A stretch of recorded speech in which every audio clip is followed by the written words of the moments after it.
grade 6 and 7, would you mind? Yeah, thank you. We're now being live streamed, Chair. Fabulous, thank you very much. Okay, so hello everybody and welcome to this meeting. My name is Councillor Katie Dye and I will be chairing today's meeting. Before we start, I would like to clarify that whilst this meeting is being webcast live to enable public access, it is not being held as a public meeting in accordance with the Local Government Act 1972. As such, it is a remote consultative meeting of the Climate Emergency Advisory Committee.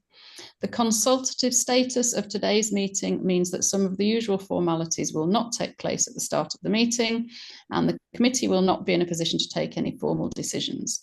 Any proposed actions that do require formal ratification will be referred to the next formal public meeting of the committee for approval. So if we do some brief introductions first, and can I remind members and officers to turn their microphone to mute when they're not speaking and to use the hand raising function to indicate that they would like to speak as we move through the agenda. And can I also ask, if at all possible, that members keep their cameras on throughout the meeting, because I think it makes for a better meeting for anybody watching us. So can we start with introductions, and we'll start with Councillor Anderson, please. Councillor Barry Anderson, Adler Northdale Ward. Thank you. Councillor Bowden. Oh, thank you, Chair. Councillor Jordan Bowden, Roundhay. Thank you. Councillor Carlisle joined us. Not yet. No, okay. no, he's not here yet. Councillor Carlisle. Afternoon all, Ed Carlisle, Councillor for Hunslet and Riverside. Thank you.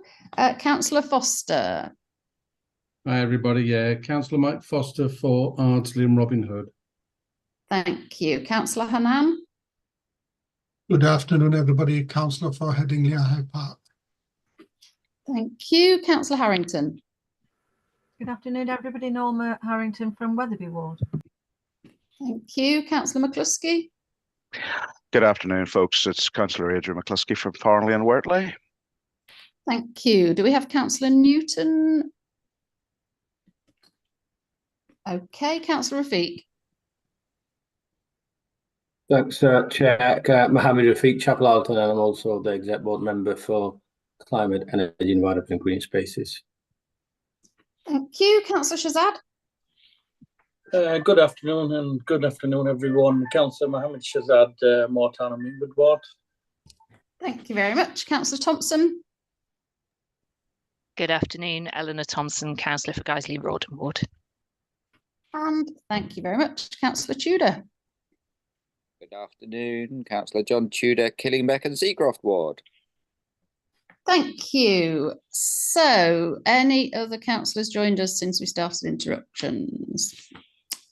No, okay, so shall we go on to officers, please? Polly, do you want to start? Hi, good afternoon. Polly Cook, Chief Officer, Climate, Energy and Green Spaces. Thank you. And do we have Chad? I believe Chad's just watching it from on the actual live stream, Chair. Is he? Okay, I've got his name on the paper. All right, well, do you want to go next then, Rachel? Absolutely, yeah. Rachel Wainwright, Policy Officer, Climate, Energy and Green Spaces. Thank you. Helen? Hello everyone, I'm Helen Graham, the clerk for this afternoon's meeting, and I think Councillor Carlisle has just joined us as well, Chair. Councillor Carlisle. Do you want to introduce yourself? Hello, is that me, Chair? Sorry, we Yes, have got both Councillor Carlisle and Carlisle on this call. Oh, yeah, Carlisle. My apologies for being a few minutes late. Councillor Peter Carlisle, Calvin and Farsley Ward. Fabulous, thank you very much. And other officers who've joined us for your items, shall we introduce you as your item comes up? Is that okay? Fabulous. Thank you very much. Okay, so welcome everybody. Thank you for joining us. Helen, do you want to start the agenda, please? Thank you, Chair. Agenda item number 1 is apologies. We received apologies from Councillor Downs for this afternoon. He will try and join us if he can, but at the moment he's not able to. And I'll record the apologies of Councillor Newton, who isn't with us at the moment. Thank you. The second item of business is just to ask members if they have any declarations they wish to declare. You want to shout out? No, I can't see any. That's it then, Chair. Thank you. Thank you very much. Okay, so that moves us on to item 3, which is notes from the previous meeting. So I will go through them page by page, and if you have any matters of correction or if anything you want to raise, then will you just stop me each page? So starting with page 5. Page 6. Page 7. Page 8. Page 9. Page 10. Page 11. Page 12. 13. 14. 15. And 16. Okay, so looks like we're happy to agree those as a true record of the last meeting. Thank you very much. So that moves us on to item 4. And once again, we have nobody coming to join us as part of the open forum. However, we do, I'm looking at Rachel here, I think have somebody penciled in for the next meeting. So hopefully that'll work out okay. And somebody who wanted to have a longer intervention, is that right, Rachel? And we're going to invite them to a working group. Am I correct in remembering that? That's right, Chair. Yes, just to give them a bit more time at the other one. So yeah, we've got somebody coming to the next meeting. Potentially we've got a second person coming as well now, as of about an hour or so ago. So yeah, next meeting we'll be back to having people attending at open forum. Brilliant, thank you, appreciate that, thank you very much. Okay, so that moves us on to item 5, and that's our regular directors update.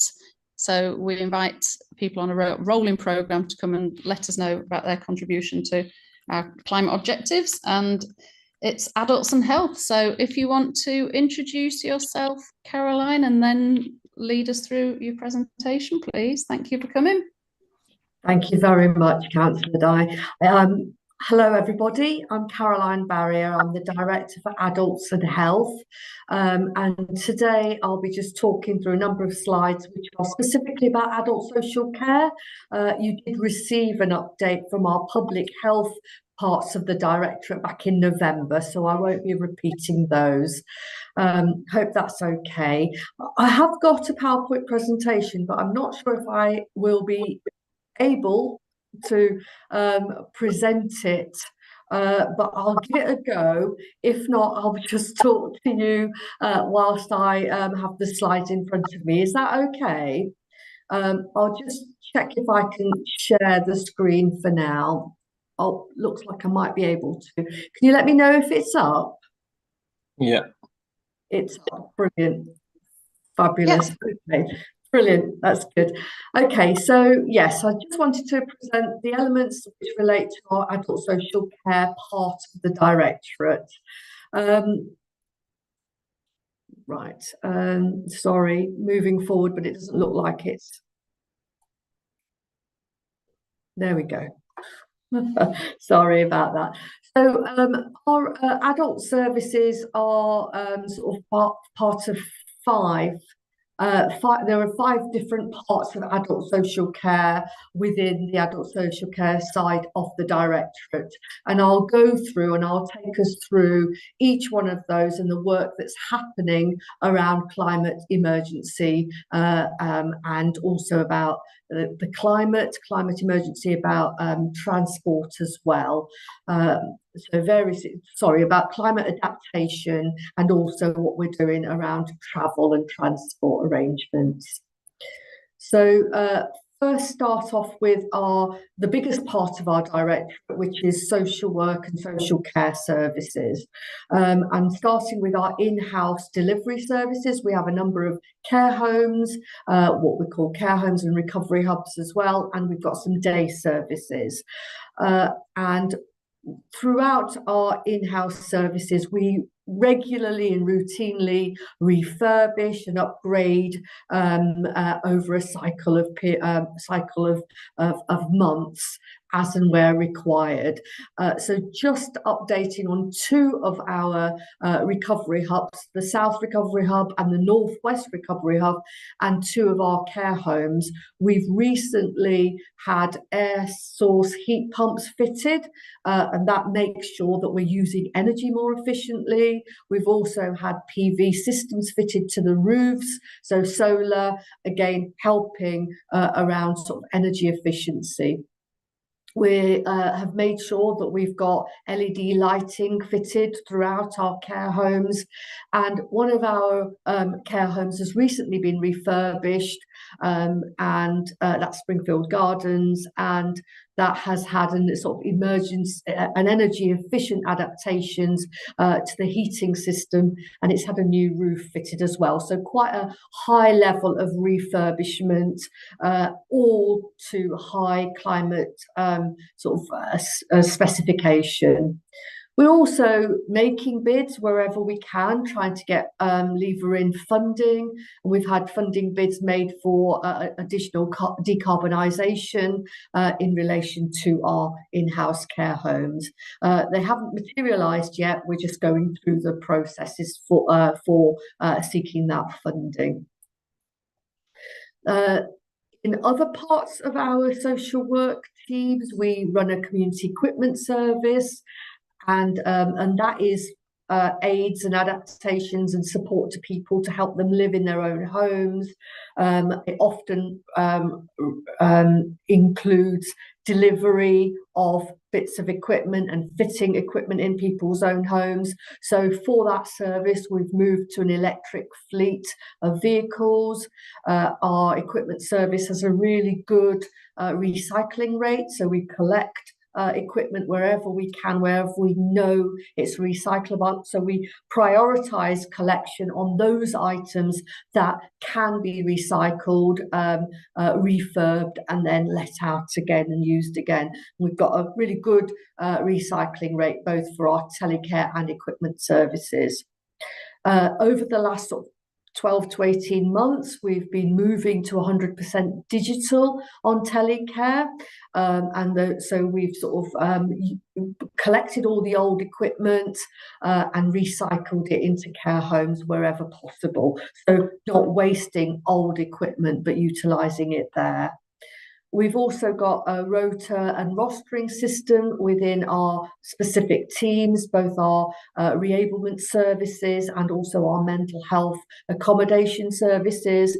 And those rostering systems help us to ensure that the routes that we map out for our staff who are doing visits from one person's house to another, that they're doing those routes, those runs as efficiently as possible. And we're also building in as many as we can walking routes, so that we cluster visits for particular workers so that they can go and walk to the relevant people's homes rather than getting in and out of motor vehicles.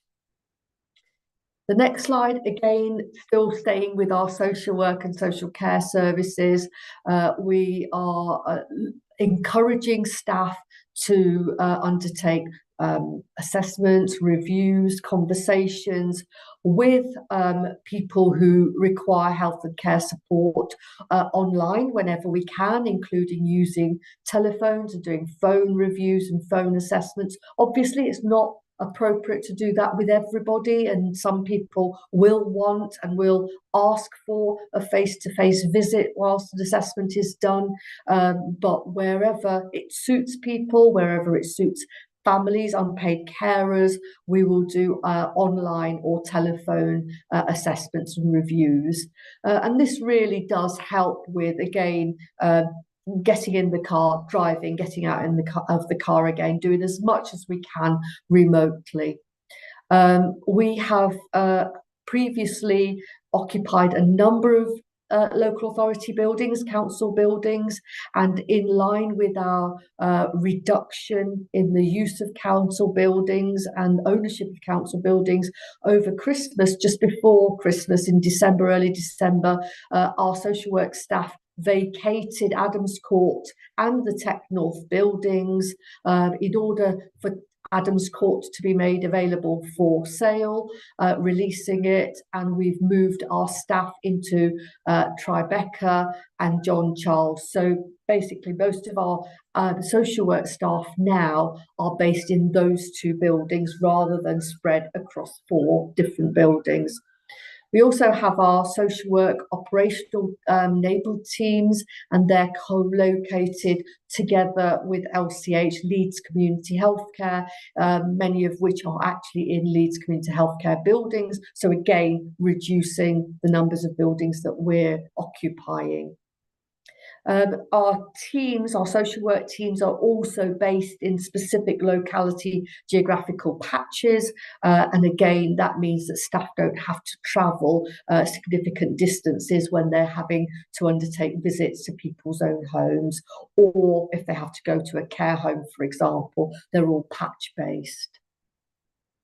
And our transport to day services is being managed in really cost-effective ways, ways in which we can reduce mileage wherever possible. So scrolling down then, the next slide relates to the work that we're doing within our commissioning team. All of our commissioning staff are based at Merion, so they're not spread all over the place, but located in one building here at Merion. That team, or the range of services that the various team members fulfill, are working with people who deliver care and support services, so providers of services for older people and working age adults, and that also includes work that we do with our third sector partners. So just a few bullet points. There's a huge amount of work that the commissioning staff do with care providers, but I've just got a few bullet points here. So we're embarking together with city development colleagues on a new development for people with learning disability and autism, for individuals with complex care needs, and completely developing an energy efficient building for those individuals. We are working with providers. We send out communication regularly to providers. We work with the care and support providers to encourage them to become carbon neutral wherever possible, offering them training and support on climate emergency as well. Wherever we have new contracts to be awarded, we work on the basis of building in within those contracts a requirement for providers to become carbon neutral, but we also configure our contracts in a way that means that there are smaller numbers of providers operating in particular areas. So we've got two new contracts that we're letting currently. One is the Community Health and Wellbeing Service. We're piloting that in one part of the county, the city area. And we are looking at a small number of providers, reducing. Currently, we have probably in the region of between 16 and 20 providers operating in one small part of Leeds, and we want to reduce that, scale that down to 2 or 3 providers, all delivering the care in that geographical patch. So instead of 20 providers with smaller numbers of staff going from quite significant distances, we're only looking at 1 or 2 or 3 providers operating in particular patches. We're also, our wider home care contract is also being awarded on a geographical patch basis. Again, fewer numbers of providers operating in each area, and encouraging care workers to be able to walk or cycle between their different visits and their calls. We work hand in hand with residential and care residential and nursing care home providers to think about climate emergency when they are delivering services on our behalf. We've got a Home Plus team, which is recently had training, carbon literacy training. They have Green Doctors, which is a trained energy efficient expert, and they're part of the Home First team. That team goes out to people's own homes, and again gives guidance to people about how they can manage their homes in the most sort of carbon efficient way, or energy efficient way, should I say. We've also got an organisation called Lead Stop Smoking Services. Their parent organisation has achieved a carbon neutral status. So working in that way with a whole range of care and support providers, bearing in mind that within adult social care, probably about approximately 80% of the services that we deliver are delivered through external organisations and the third sector. Another part of our directorate is our resources, and they're responsible for finances, operational finances, charging and paying, charging clients or collecting contributions from people who receive care and support services, or paying providers for the services that they deliver. We have the complaints function, we have a workforce development function, and a performance team. So they're all sort of office-based, centrally located staff. And what we've done really proactively is work with those staff to use much more online facilitation of meetings. So everybody that requires a care and support package is offered a financial assessment, even people who will fund their own care. And those financial assessments can absolutely be done online rather than in person.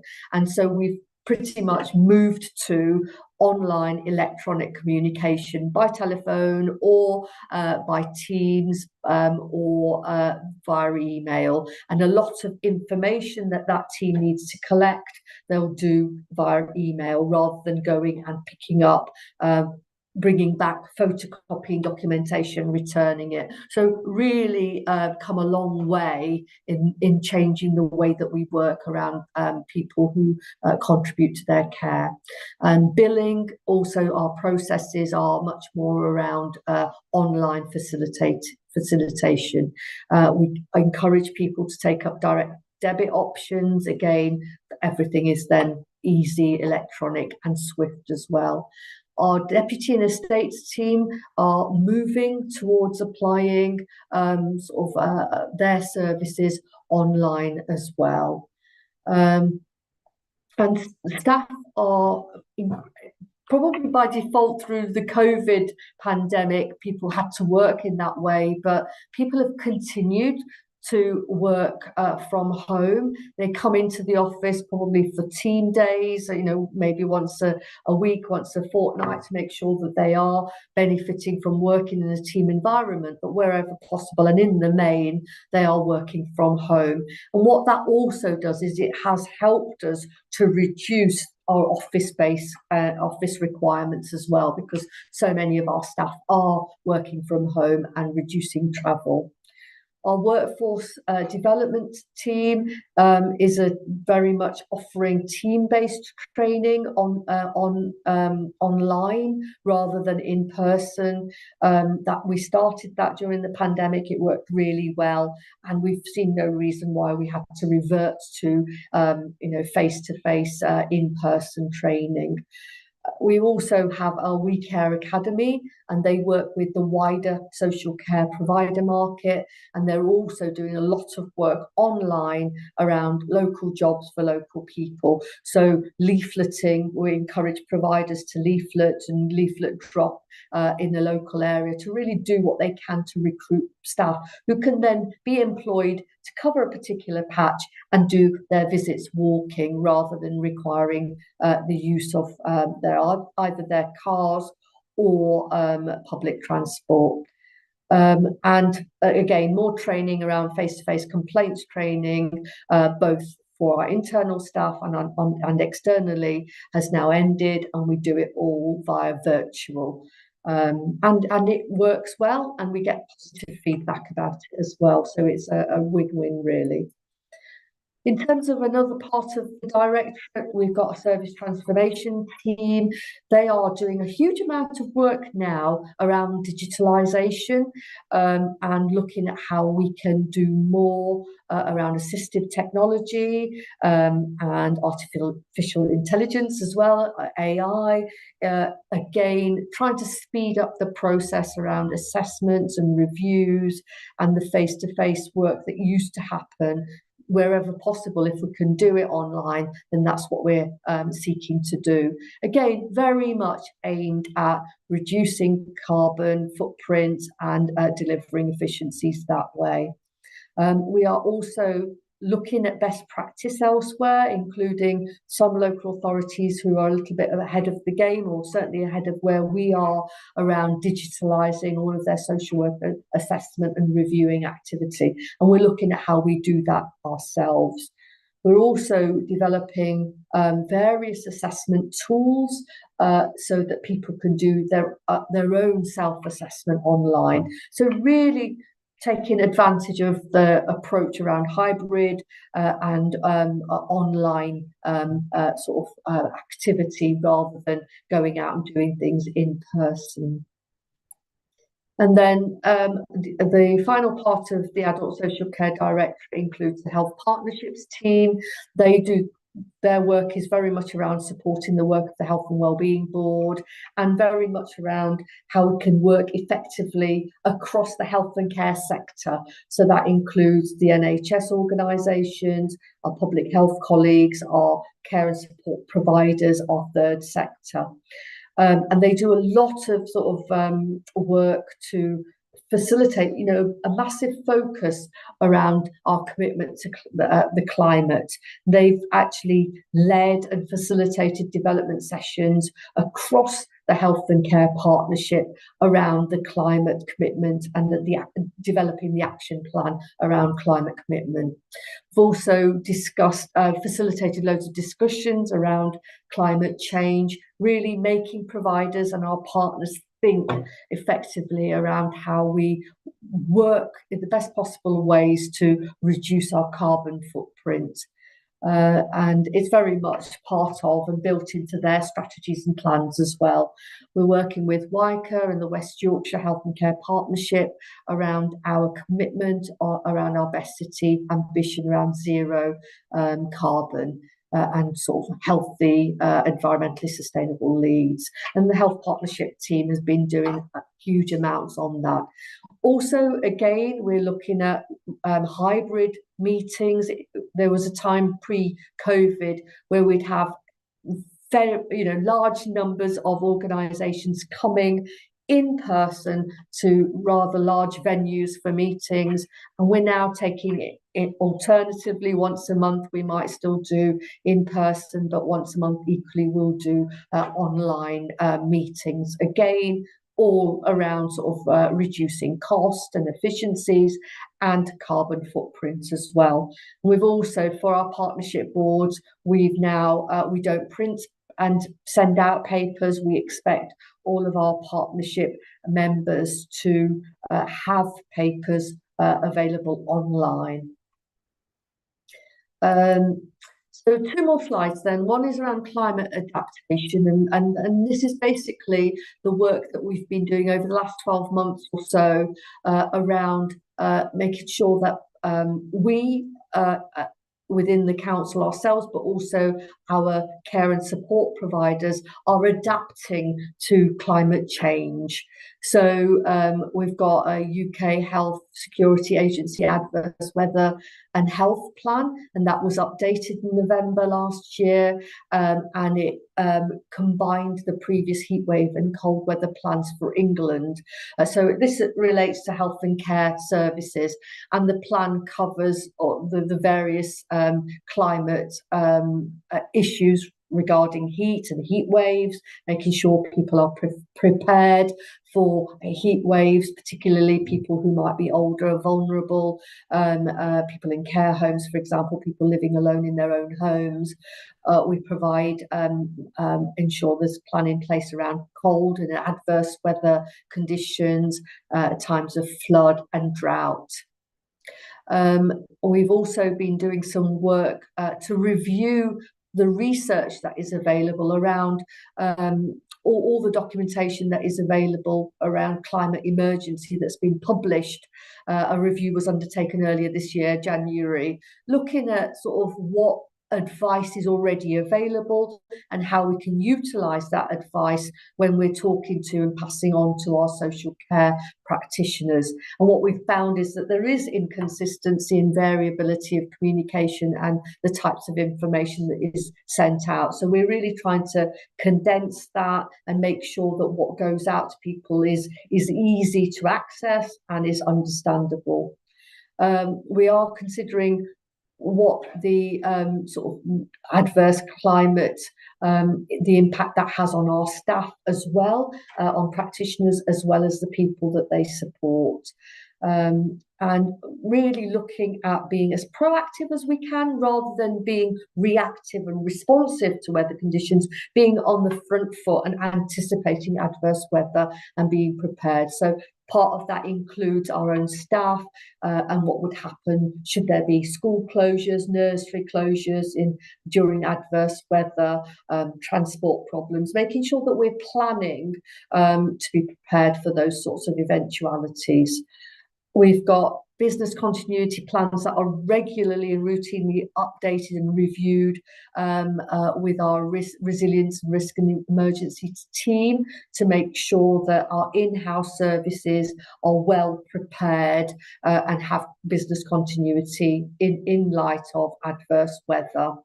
And similarly, our commissioning team works with our independent sector providers to support them and review their own business continuity plans, providing guidance and support and making sure that they've got good plans in place as well should an emergency arise. And what we do find actually, particularly I'd give an example of our home care providers whose staff are out delivering care and supporting people's own homes, 10 hours a day, 7 o'clock in the morning through to 7 o'clock in the evening. Their staff are out, often on foot, making sure that they are also well prepared when we do have adverse weather. And they do that really well. We always see that if there's a flood in an area, if there is snow, people do not miss getting visits because the providers have emergency plans in place and business continuity plans in place. And then the final slide is the work that we've been doing around the corporate travel plan.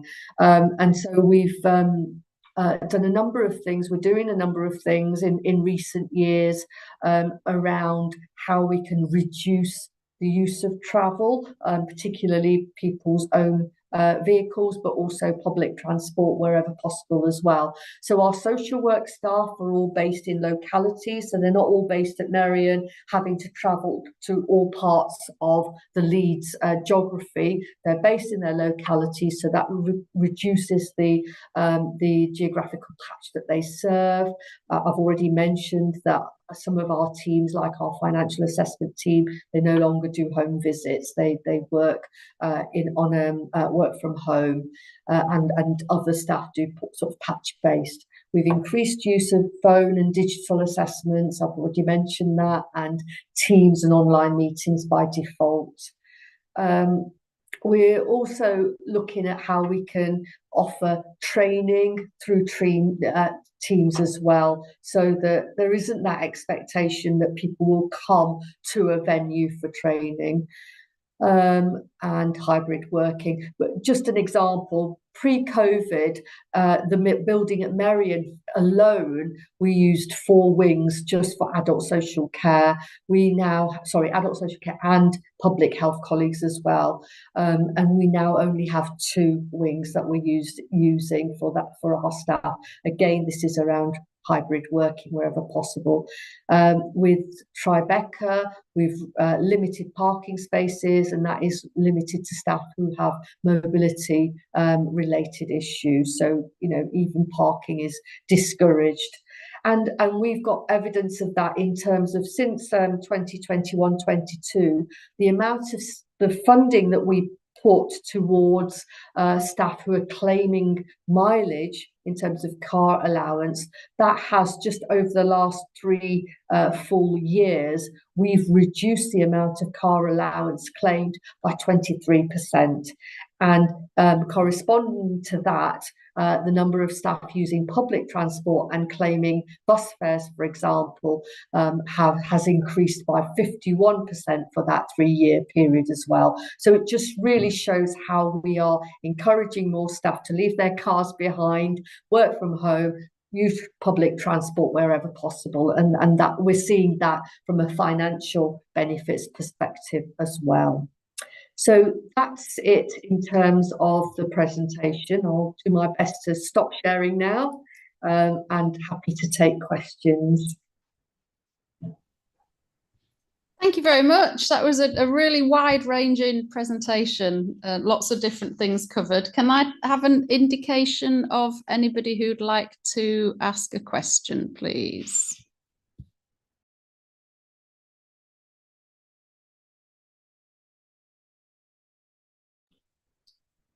We'll go for Councillor Shazad first and then Councillor Carlill. Thank you. Hi, thank you, and thanks for that report. It was really, really interesting and a very well put together report. Thank you very much, and thanks for all the work that you're doing to try and make sure that we are looking after the environment. I just wanted a quick question. You said where you have self-referrals where they are online, and I was just wondering how a lot of the population, and especially a lot of the elderly people, they are not as digitally savvy. So what are we doing to counteract that? Are we making sure that there is help available for them? I know it's all good that we're doing the right thing, but we don't want to be actually not including people or not getting the care to the people that need it because of the way the systems are done online. So people do, some people do, obviously the elderly do have an issue with the technology, and I'm not saying it's just the elderly, even some people in their mid-ages struggle with technology. It's not the best thing. So do you have some sort of way that they can still get in touch with yourselves and get their forms done without having to worry about the technology?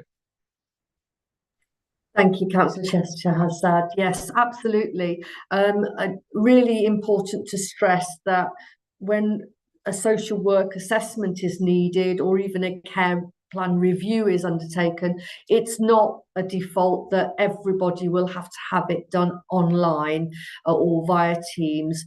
This is only where it's appropriate to do so, but also we take soundings from family members and informal carers, and if informal carers are saying, well, yes, we're happy for the assessment to be done online, then that's what we will do.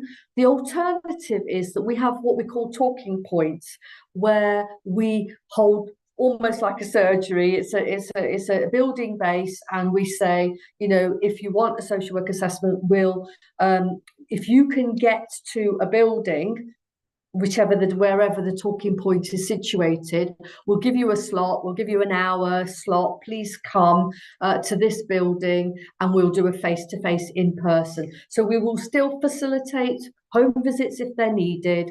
We'll encourage people themselves to come to a building instead, to a talking point, or if people are happy with online, then we'll do it on that basis. It's certainly not a blanket approach, and it's not the only way we would do it. Financial assessments have been online, but we can do those much more easily because that requires documentation and just checking documentation and the like. But for a social work assessment or a review, if people say, I need it to be done face-to-face in person, if they have mobility issues, then we will make a visit at home. If they're able to get to a talking point, we'll facilitate that. Thank you for that question and answer. Councillor Carlill.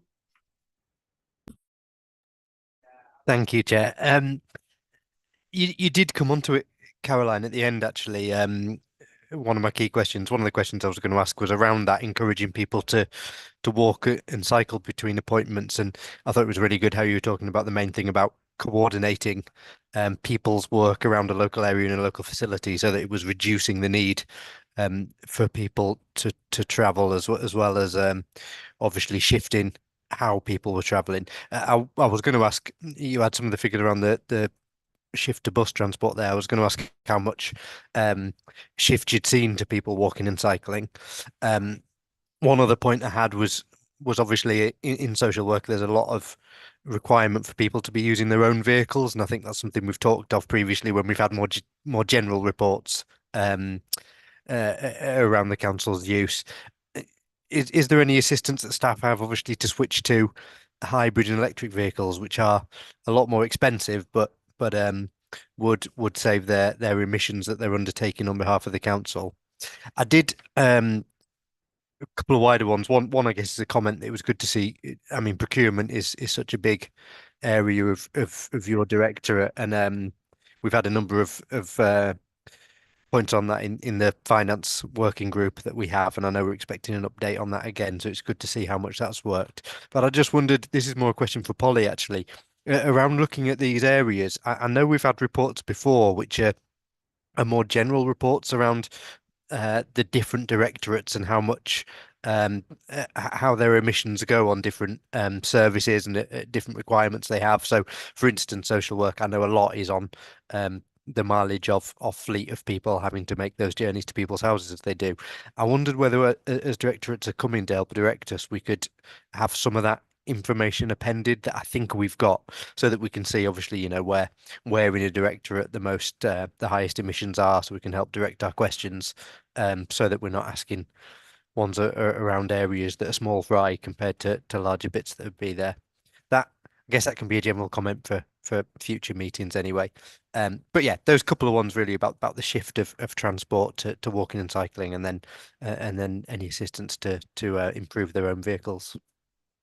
Thank you. If you want to come in on those, Caroline, and then if Polly, you're welcome to add anything if you want to afterwards. Thank you. Okay. Suppose in terms of the shift, the only way we've known it and seen it is by the reduction in the amount of car mileage claims that our staff are making, and we've definitely seen a significant reduction, as I say, 23% over that 3-year period from 21-22. I would like to go and check, if you don't mind, if we're seeing really actively that's either the reduction due to staff just not doing visits and doing online, or is it because staff are actively deciding they're not going to use their vehicles and they will use public transport, buses or bikes instead? So if you don't mind, I'll go away and check on that point. It does seem, though, that more staff are using buses and are claiming the cost of the travel by bus. So to some extent, that does seem like they're switching from car to bus usage more. But if you want, I can go away and just make sure that is absolutely what's happening and the extent to which that's happening. In terms of, do we encourage staff? Are we facilitating staff being able to purchase electric vehicles or hybrid vehicles? Again, I don't know what the council's sort of lease scheme is, but again, no problem about going away and checking and seeing how many of the staff within Adults and Health Directorate are making use of car leasing schemes. Thank you. Polly, did you want to come in on any of those questions? I suppose just to answer Councillor Carlisle's question about providing the data, I think the challenge would be some of the data. So scope 1 and 2, so the buildings or the fleet that a service use are quite easy, but we tend to report those more at a corporate level, and we tend to manage them more at a corporate level. So things like the transfer of fleet to electric is done by a central team. The same about the kind of energy efficiency of buildings. The scope 3, which is really the procurement or the grey fleet travel and things, we have data of elements of our scope 3. So things like business travel or the staff travel we've just been talking about, we do have data. Some of it's really, really difficult to quantify. So we did a really big exercise on food procurement. It took a lot of time to work out the carbon footprints. It's not something you could do kind of repetitively. What we might be able to do is talk about the areas where we spend money. So actually, what's the breakdown? Because the spend will give some reflection of where we're spending the most money within different services, and that would give an indication actually of where we're likely to have more control over emissions. So it'd almost be like a proxy, but there is some work going on in the team to start looking at scope 3 in a bit more detail, but it is one of the hardest things to actually be able to pin down accurately, I would say. Thank you, Polly. Did you want to come back on any of those, Councillor Carlisle? Well, I think that's useful. Thank you. I think the main thing is around whenever directors come to talk around areas, it's really useful, and we have a real good look through all of the services a directorate provides and everything that covers. But it's quite hard then for members to pick individual elements, which is the area where more needs focusing on, and which is the area where we can support. So that's the only bit. I mean, some of it I know I have seen in the more corporate level reports that you mentioned, Polly, and that's where I knew about, the grey fleet being a concern in adult social care, as it would be, because we do have to go out and visit people in their homes, and that's the way it should be done. So it's just around trying to coordinate that. And I think that was great, the point around encouraging people to use the bus, because the other thing obviously is we need more people to use the bus in order to keep the service as we would want it to be, because unfortunately the amount of people using the bus has decreased. So if we're able to support that as well as our climate aims, then that's always obviously a bonus. Thank you. Yes, thank you for those points. Councillor Carlisle, let's move to you now. Hi, yeah, thank you so much for that presentation. Just a disclaimer, sorry, I've got unstable internet, so if anything I ask, I've just got a couple of questions, was covered in your presentation. Apologies, I didn't catch everything that was in the presentation. Just got a couple of questions. It's kind of about care homes, but more broadly adult social care. One of them is very specific. I've kind of exchanged emails with colleagues in kind of buildings management about heating in care homes. So I'm not itching to kind of to get kind of thermostats turned down to the point where communal rooms then become like anything less than cozy. And I've certainly had residents in local care homes complaining to me that in some cases heating has been turned down too low. Having said that, I've also been in some council-run homes where it is absolutely swelteringly hot, and I just kind of wonder what attention is being given there, and can there, particularly around corridors, like, can communal rooms be kept warm and corridors be kept less than absolutely baking hot? And then my other question, kind of related but separate, was what, if any, attention is being given to how we can serve up a lower carbon food to people in that kind of world of care homes and adult social care? Thank you. Thank you. So Polly's hand's gone up, which I think means you want to come in on those. So shall I bring you in first, if that's all right, Caroline? I just thought on the building one, Caroline might appreciate some help. So we're doing quite a lot of work on all our buildings at the moment to bring them onto a building management system. And what that means is we'll be able to really improve the control of them, and also we'll be able to do it remotely. So staff will be able to do things on site still, but we'll be able to see when things go off kilter and if we're starting to use more or less than we're expecting. And it's the first time really as a council we're getting to that being really data led on our buildings. So in terms of exactly which buildings are on it, I don't know yet, but the intention is that we are moving more and more. So we've started with the ones you'd expect, like the leisure centres and the like civic hall and things like that. But over time, we're moving more and more buildings across. And I think some of the care homes may be on there, but I can come back with a list of the buildings that we're starting to move across. But it is a real step forward, and it will allow exactly what you're saying about trying to control certain areas of the building, depending on what systems we've got in place, because sometimes the capital investment can outweigh the benefits in terms of being able to control. But we should be able to at least put TRVs on thermostatic radiator valves on radiators in corridors and have them at slightly lower temperatures. But we are starting to do all that work at a corporate level. Thank you for that, Polly. And the other question was about food. So I don't know whether Caroline wants to come in or whether Polly wants to come back on that, sort of lower carbon food offerings. Well, I can certainly come in. In terms of the independent sector providers, we would, wherever possible, we ask them what they're doing, whether they're sourcing food which has a lower carbon footprint. But we also are very mindful that these are all private businesses, and many of them will be looking at cheapest source of food, and not always necessarily giving attention to low carbon footprint and least travelled sort of food sources.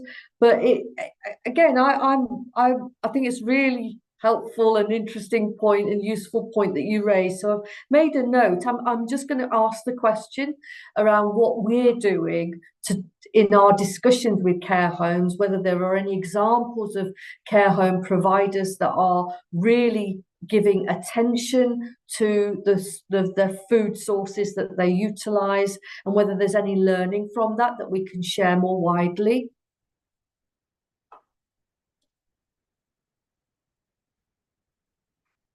Sorry, I was muted. Thank you for that. I didn't see anybody raising hands wanting to come in. So if we're okay, I'm just looking at Councillor Carlisle has put something in the chat. Plant-based food almost always has lower climate impact than meat and is typically cheaper. So yeah, definitely that's something that I think we would appreciate you going and asking that question, Caroline. Okay, so that looks like I'm moving on to Councillor Foster for the next question, please. Thanks for that. Thanks for the presentation, Caroline. It was very, very good, actually. I was very impressed. So thank you very much for that.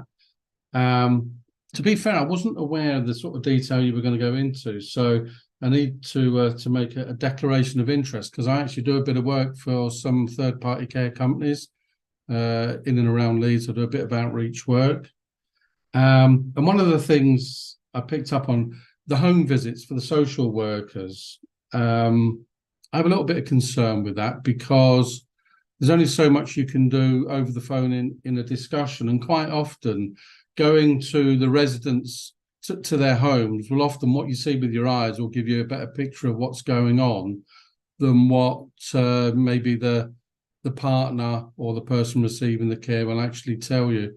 So what you hear on the phone and what you actually see with your eyes when you turn up, quite often two different things. That was one question. The other one I just wanted to touch on, you talked about the area contracts for the third-party care companies. Now, we all know one of the biggest issues for care companies, one of the difficulties is retaining staff, recruiting staff.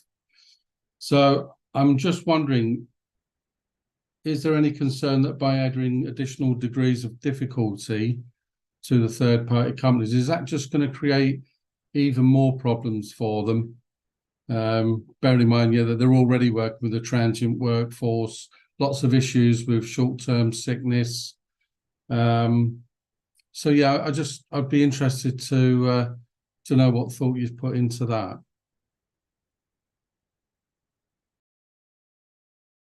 Sorry, just unmute. Thank you very much. Yeah, brilliant questions. In terms of the home visits and social work, I suppose I would just reinforce what I said previously, that it is only where it's appropriate to do so. And if we offer a telephone or online assessment and we're told, well, actually, you know, can we have it in person, please? Then we will see if that individual is able to come to a talking point. Now, there will be some people who aren't mobile. You know, they're not able easily to get out of their home environment, or they live in a care home, or whatever it might be. We would absolutely make sure that we're still doing those face-to-face visits in people's own homes, in a care home setting. So please be assured that it isn't a default. We're not saying that everybody we start from will only do a social work assessment, what we call a Care Act assessment, or an occupational therapy assessment by telephone. Often, and particularly the occupational therapy, we may well need to see a person's mobility, levels of mobility. So we will do those in a person's own home. But if they're able to get to a talking point and it feels like it is suitable, then we will offer that as an option. We also work with carers leads, and carers leads, so we do assessments for carers, people who are informal unpaid carers. We often hear that they would prefer to do it online rather than have somebody visit, and again, if that's their preference, that's exactly where we would offer that online. So please be assured it isn't a default, it isn't a blanket approach that it's always going to be online. In terms of your second question, with the recruitment and retention, actually it's the providers themselves that are saying, yes, please, to patch-based, smaller geographical area, because care workers, poorly paid, to be able to have or to require the need to have a car will reduce the ability of home care agencies to employ staff and care homes as well. So they like to recruit locally. They like to encourage their staff to use a bike or to use public transport, but preferably to walk. And so they have better retention by having smaller geographical patches. So they would rather we don't give them a contract which covers a large geographical expanse, because that's the bit that they're saying they're struggling with, and they have more success at recruitment if they don't have to recruit car drivers, and they have more success at retention if staff are not having to go all over the place and just stay in a smaller geographical patch. So it works to their advantage as well. Thank you. Okay, so I see no more hands raised, so I will draw this item to a close. Caroline, it's clear that your presentation and all the information you gave us was very well received, so thank you for the time that went into producing that. And we've sent you away with some asks to check up on EV and possibilities of staff leasing EVs, the extent of the shift from own vehicles to public transport, and also the looking into food, which I think is a really important question that you can ask on our behalf.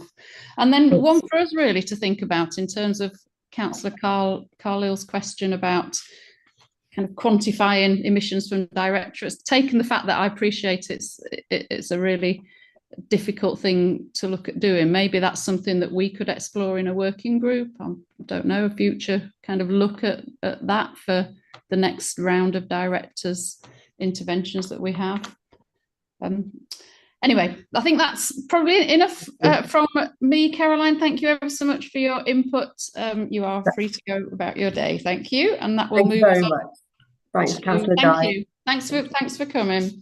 So that moves us on to item 6, working group updates, and we have only one working group to update on, which is the biodiversity, food and waste, and Councillor Anderson is going to give us a brief update on that, please. Yep, thank you very much, Chair. Right, we discussed the Leeds food strategy, and just for the sake of those who didn't attend that particular meeting, there are basically 3 missions within the food strategy. One is to improve the health and well-being of everyone in our city through eating well. Another one to ensure we can all access affordable, nutritious food as part of a diverse, inclusive and vibrant food economy. And the third mission, which is to ensure that the way Leeds produces, consumes and disposes of food is fit for the future and supports climate change in general. So we got a specific discussion took place in Mission 3 in terms of sustainability and resilience. There were a number, we discussed the objectives. So one of the objectives was tackling waste by reducing, redistributing and utilising surplus food. So we discussed a number of actions that had taken place, and as a result of that, there are some things which I'll come back to summarise in that. But we looked at different ways to reduce food waste, how we can work with partner organisations. We looked at how we could go about redistributing surplus food, and I'll come back to that one as well, and how we can go about expanding food waste collections in line with national policies as well. We then went on to look at how we can raise awareness of how we can eat nutritious foods.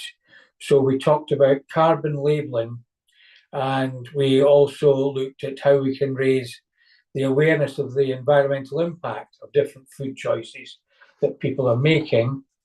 And then objective 13, which is about encouraging and embracing new ways of producing, selling and serving food.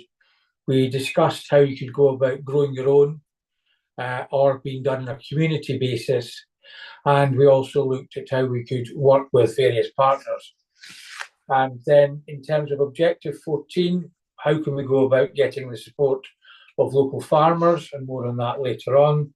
And the final one was how we go about, which is objective 15, which is championing environmentally sustainable and resilient food, how we can go about serving it up better, working with suppliers and encouraging large organisations to work with us. So the outputs basically from this section were community composting. We've asked officers, because they referred to some various grant schemes, and we asked that funding has been previously available, and it was recommended to speak to external contacts, for example, Foodwise, to be made aware of the options. Funding streams were mentioned at the launch of the Leeds strategy last year, primarily focusing around growing and waste within Leeds, but needs to be managed. So we need to get an updated list of the funding stream options, because we weren't totally satisfied that these had been publicised clearly, certainly not amongst SEAC members and definitely not amongst the 99 councillors, some of whom may be interested in this subject but cannot make these briefings. So we felt that was important. And in terms of working with agriculture, for anybody who represents a rural or a semi-rural ward, you might be able to identify some potential organisations locally, and if you can let officers know about that, they can then use that as a way of getting in to that, pardon the pun, field, to enable people to work with us in terms of doing things about that. We also looked at the right to grow. Officers confirmed that there was some work being done across in Hull, as their council had voted to pursue this. And hopefully there's going to be a scrutiny inquiry taking place in Hull, and hopefully we'll get some of the outputs from that, and we can maybe learn lessons from a city council perspective. The members there also asked a number of other questions.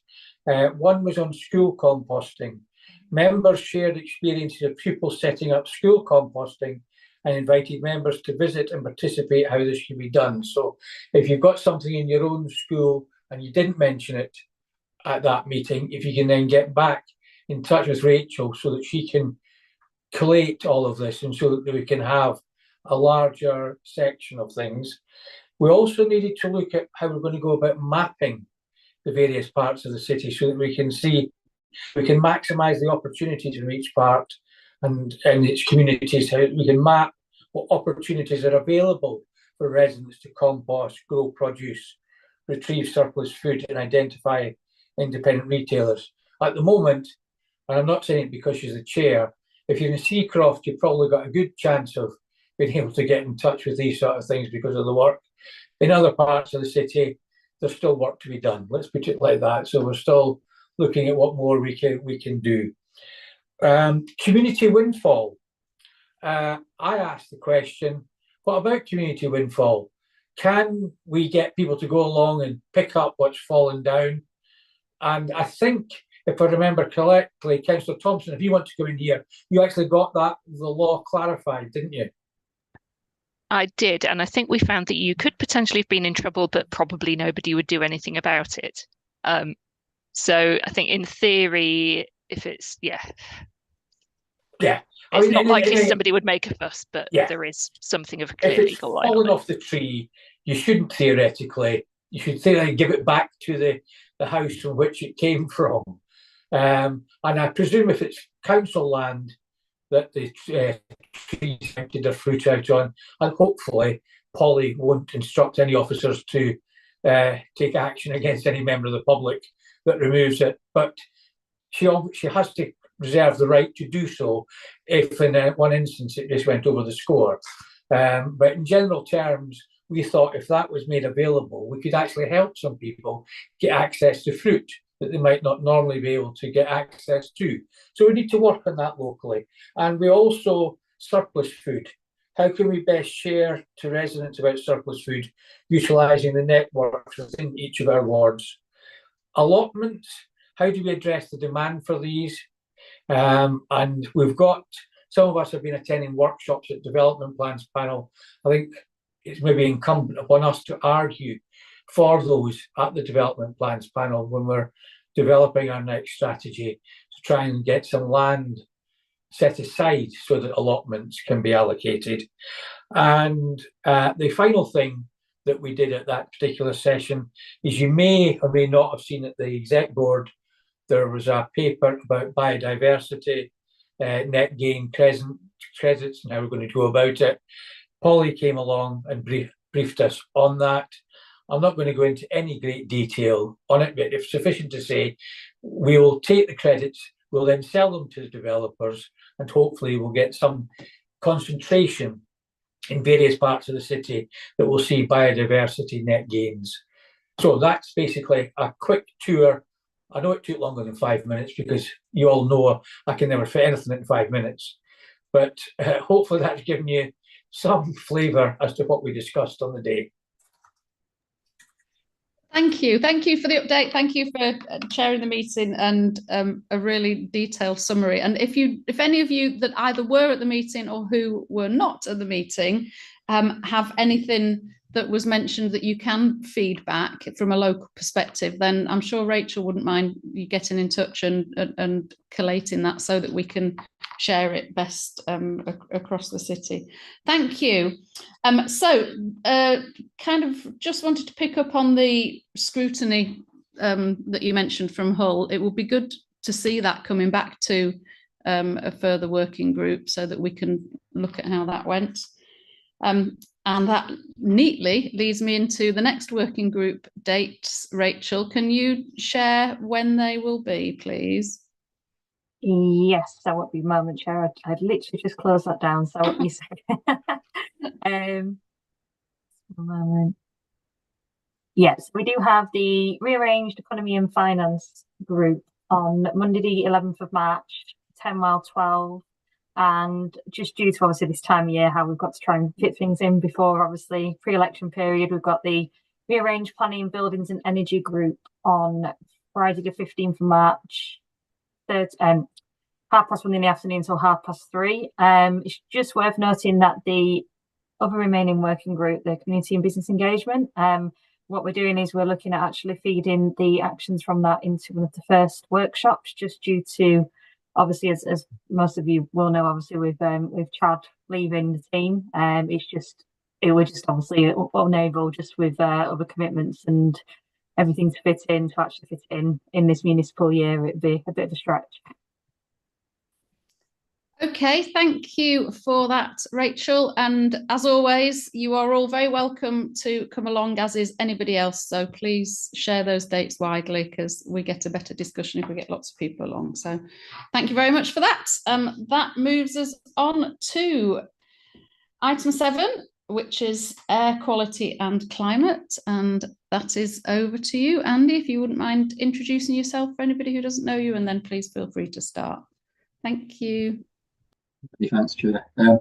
I'm Andy Hickford. I'm a Senior Project Manager working in Polly's Climate, Energy and Green Spaces service. I've had responsibility for looking after the air quality strategy and working to coordinate some of the activities that have been delivered around that to improve air quality, raise awareness, and look at the mitigation of links between air pollution and the climate emergency. So I do have some slides, and so I'm going to do my best to juggle presenting slides with giving you a summary of the report at the same time. It's usually around this point that I wish I was far better at managing split screens, but I shall do my best. So I'll just share the screen, and hopefully you will be able to see my slideshow.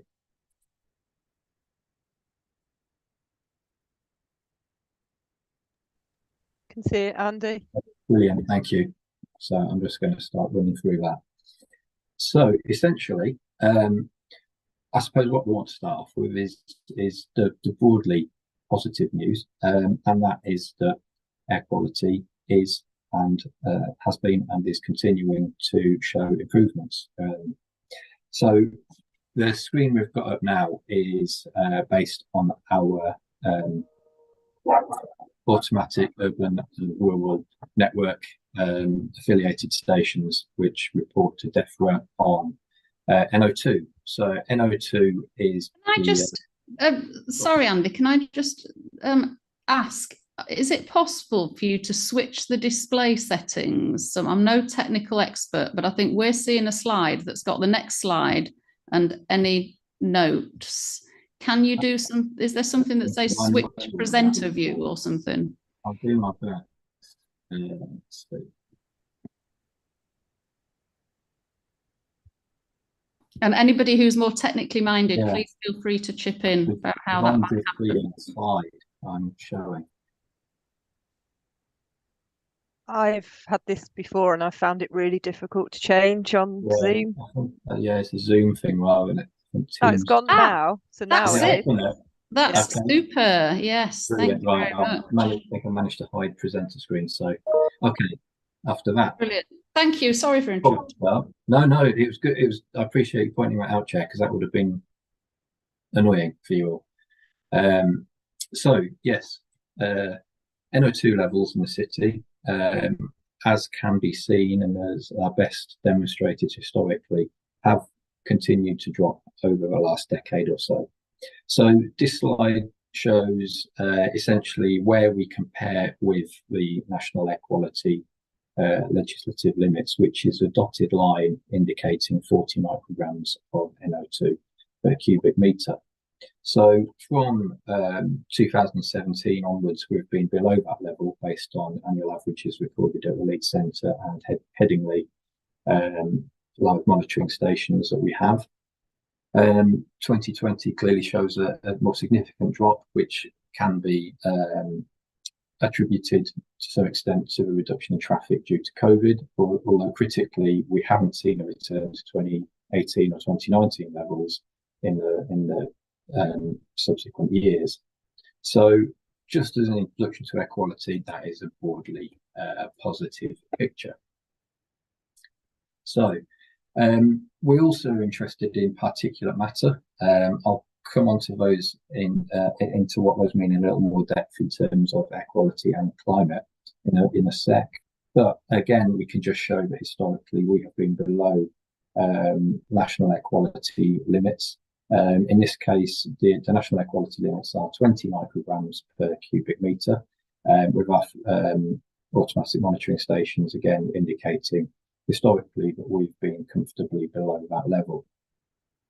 That has also shown that in the last 2 to 3 years, we've been at or below the World Health Organization's previous guideline limits for PM 2.5 as well. Particulate matter is becoming of more interest, I think, than NOx, because of the growing awareness of the impact of particulate matter on health due to the very small, tiny nature of particulate matter. And the fact that its tiny size means it's able to infiltrate the bloodstream and get around the body and therefore cause potential for more harms. Again, just in terms of the data, sorry, it's going backwards for some reason. There we go. There we go. So just in terms of the last year's data that we have published, I will draw your attention in the report to a link to the summary of our annual status review. So those that have got particular interest in looking into more detailed, more granular data on the air quality monitoring that Paul's team undertakes, the air quality status review gives indications and data on all the collection points for air quality monitoring. That's from automatic monitoring stations. That's also our diffusion tubes around the city, and utilising that data can give you an interesting picture of the different air quality readings around the city. This particular slide just brings out some of the key locations that we have a particular interest in monitoring. And it's probably worth noting that historically in Leeds, our approach has been around monitoring where we believe there may be areas of concern, as opposed to monitoring where we think air quality is low. And traditionally, where air quality has been recorded as low, and over a significant number of years it continued to be low, there has been times when we've removed air quality from that location, because there is not no action to be taken, but they're not areas of particular concern in terms of the impact of that air pollution. So I say that as something of a caveat, because sometimes you do get asked the question, is the air quality in Leeds good or is the air quality in Leeds bad?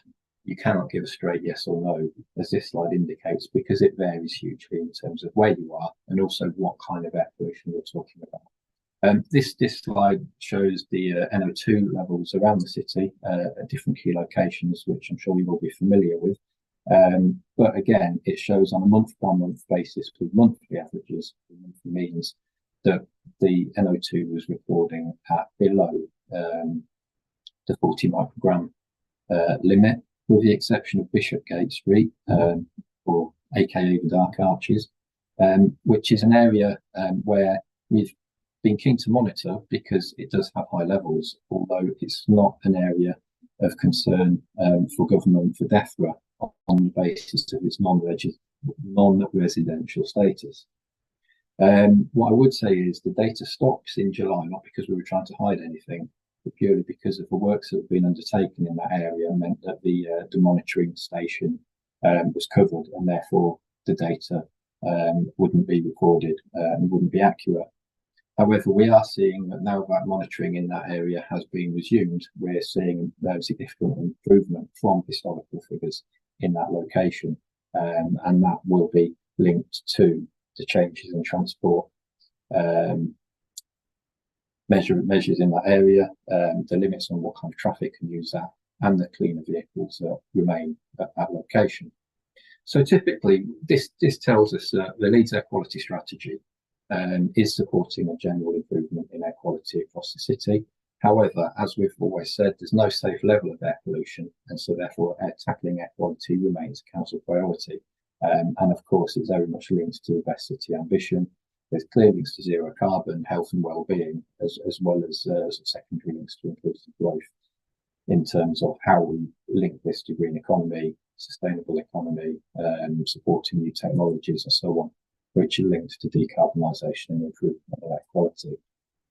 So where are we in terms of sort of air quality and the actions that we're taking? As I've mentioned, as indicated in locations such as Bishopgate, the Connecting Leeds strategy is important in terms of managing transport emissions, significant amount of local air quality emissions do come from transport, around 30%. And so how we move around the city, how we move goods and people and services around the city is really important.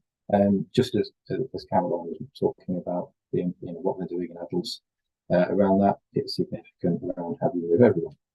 So we've got our clear targets around increases in public transport patronage, increasing the amount of active travel, walking, cycling, and we have a clear target for decreasing the number of car journeys that are undertaking. This is obviously a long-term process. It's not something that happens overnight, and there's a certain element of building the right environment to support that. With City Square and Bishopgate and so on being good examples of that, and the significant increases in cycle infrastructure around the city, and seeking to improve the public transport that's available, including the increase of electric vehicles being operated as bus services, and the increase in cleaner vehicles used in public private hire and taxis and so on.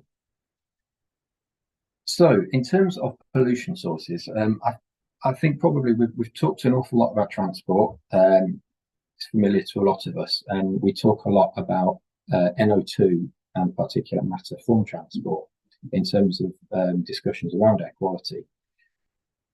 It's probably worth making something of a distinction between what we talk about when we're discussing emissions and air pollution, and what we're talking about in terms of decarbonisation and a climate emergency.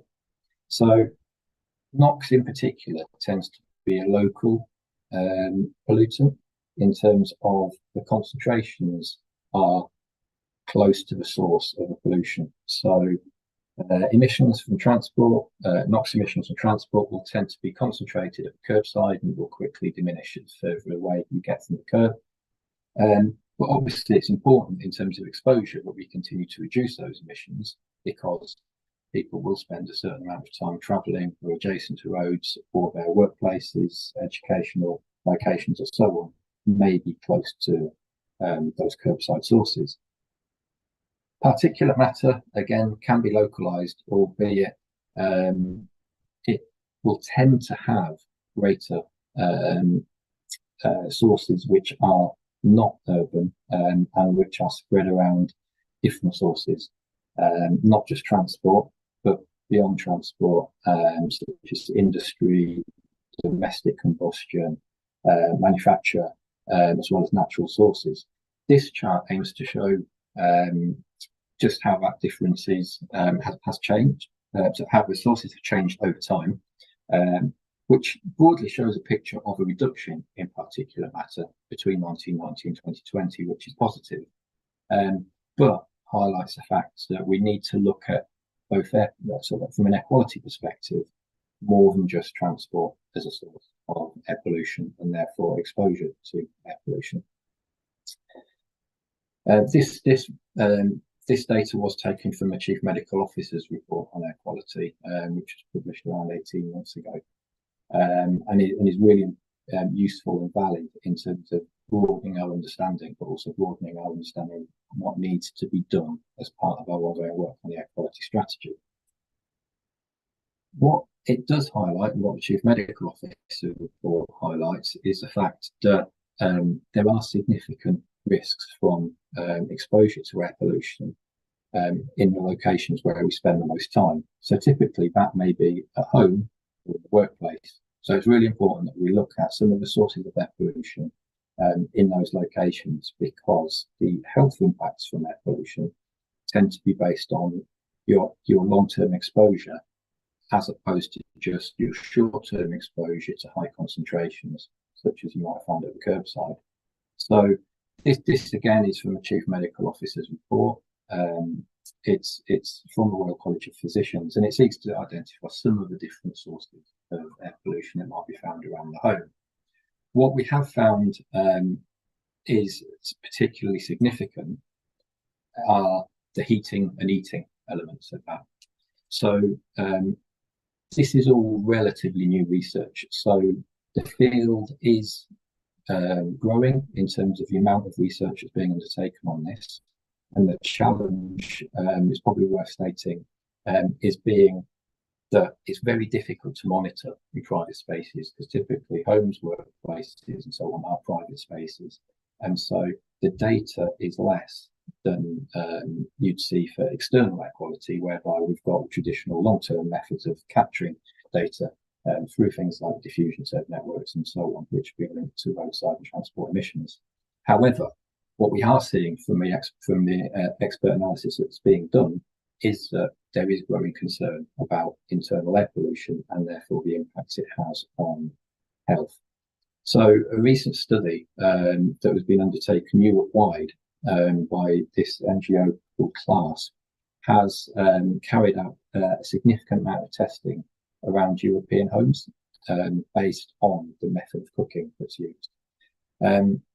The report as a whole that they've put out is really interesting. I've just taken out this key slide from it because it does show the very stark differences of internal air quality between homes that cook using electric methods and homes that cook using gas methods, with, broadly speaking, the air pollution being monitored at double or almost double in most rooms in the house where gas cooking is used.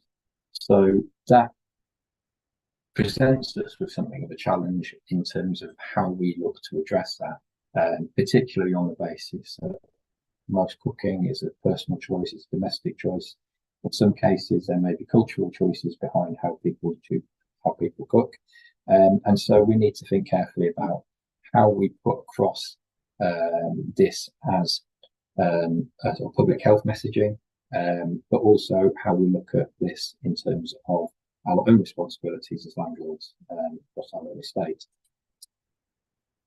In addition to how we cook and the eating element in the home, there's also the impact of air quality from heating. So this will be linked to things like gas boilers, use of solid fuels in the home and so on. And the indications, again, the data that we see is very much that the cleanest form of heating will be as you move towards gas-fired boilers, electric heating, heat pumps, and so on. And use of solid fuels is the most problematic.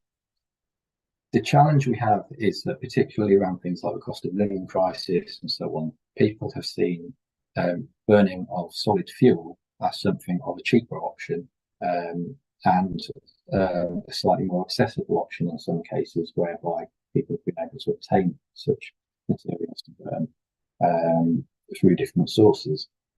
However, what we want to make clear is that pollution from this type of heating isn't necessarily, I use inverted commas with the best of intentions, someone else's problem. In that, if you are burning solid fuel materials in your home, it is your problem, in that you are causing potential health risk to those within the home. That may be because you've got an open fire, it may be when you open your stove and so on.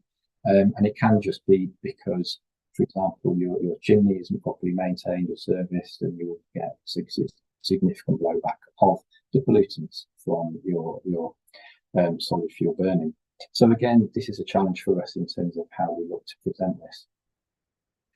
One of the other areas of concern, one of the challenges we have around solid fuel burning also is that burning wood can be seen as a sustainable source of heat, which of course in some respects it can be, in that you can chop down a tree and you can replace that with a new tree when you're burning that as a fuel. However, over a longer term, it isn't particularly sustainable, because if this was used as a significant source of heating, you would not be able to replenish the stocks of trees sufficient to maintain a net zero approach on this. And aligned to the air quality, air pollution impacts, it is not a sustainable method of long-term heating, which is why, as the council, we want to look towards moving more towards sustainable methods of heating and away from things like the solid fuel burning. So in terms of that, this brings us very neatly, I think, towards the challenges between air pollution and decarbonisation. and the fact that they're very linked. Emissions that create the climate emergency aren't necessarily the very same emissions that create public health risks. Particulate matter will create public health risks. That and NO2 NOx are very closely linked to long-term health conditions, various things from respiratory illnesses, Alzheimer's, and so on. Carbon and other greenhouse gases don't necessarily have that direct impact on health in terms of necessarily breathing them in. They tend to be gases that contribute to the warming of the environment, to the atmospheric conditions that will cause heating, that then has impacts on global weather events, global temperatures, and so on. That then in turn have the impacts we're all aware of: flooding, impacts on food production, and so on. What we do need to do, therefore, is consider the links between air quality and decarbonisation, but also be very clear about how we're making sure we mitigate the risks of both. We don't end up with unintended consequences. Similarly to when there was a shift towards diesel fuel away from petrol because of the assumptions made around diesel being cleaner from a carbon perspective, and then it creating the air quality problems that we have with petrol being slightly worse than diesel. So what's really important is that we make sure that we're looking at the picture as a whole, and therefore when we talk about reducing air pollution and we're talking about particular challenges in the home, we want to look at what we can do about that. So, for example, that will be work such as the home upgrade grants, the HUG scheme, whereby we can work with properties that lack gas central heating to provide low carbon heating solutions. We can provide solar panels, we can provide improvements to insulation that require less fuel to be consumed in the heating of those homes. It also links to things like the Leeds Pipes programme, whereby we can pipe in heat through the district heat network, and therefore remove the need for things like the gas boilers. And it also links to how we can look at our own housing stock. So the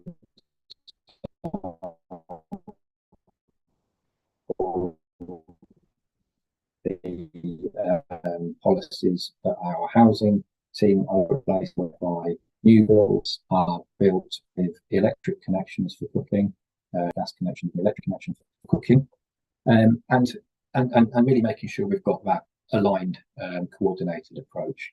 So just in terms of a final slide, I just wanted to address the challenge of the World Health Organization's revised guidelines.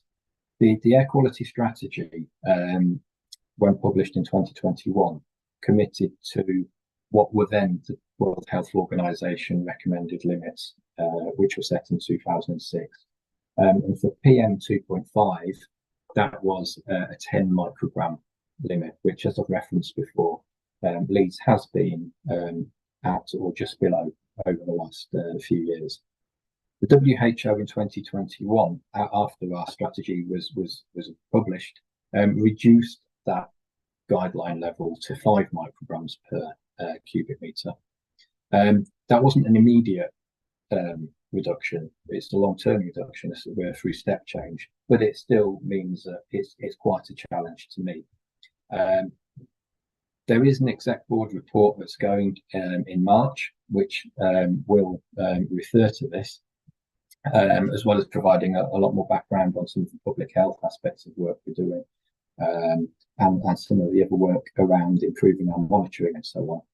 With this report primarily focusing on the links between decarbonisation and climate emergency and air quality, but it just felt worth raising the WHO challenge in this meeting and highlighting the fact that local authority powers, local authority reach over particulate matter is somewhat limited, as can be seen in this chart that shows the proportion of particulate matter sources broken down by different categories. So the urban contribution which would be the contributions of particulate matter emissions that are broadly within a local authority's control through things like measures on transport and so on, is relatively small, whereas the bulk of particulate matter sources are from a regional level, from sources outside the city, transboundary, so national, international, and then natural particulate matter.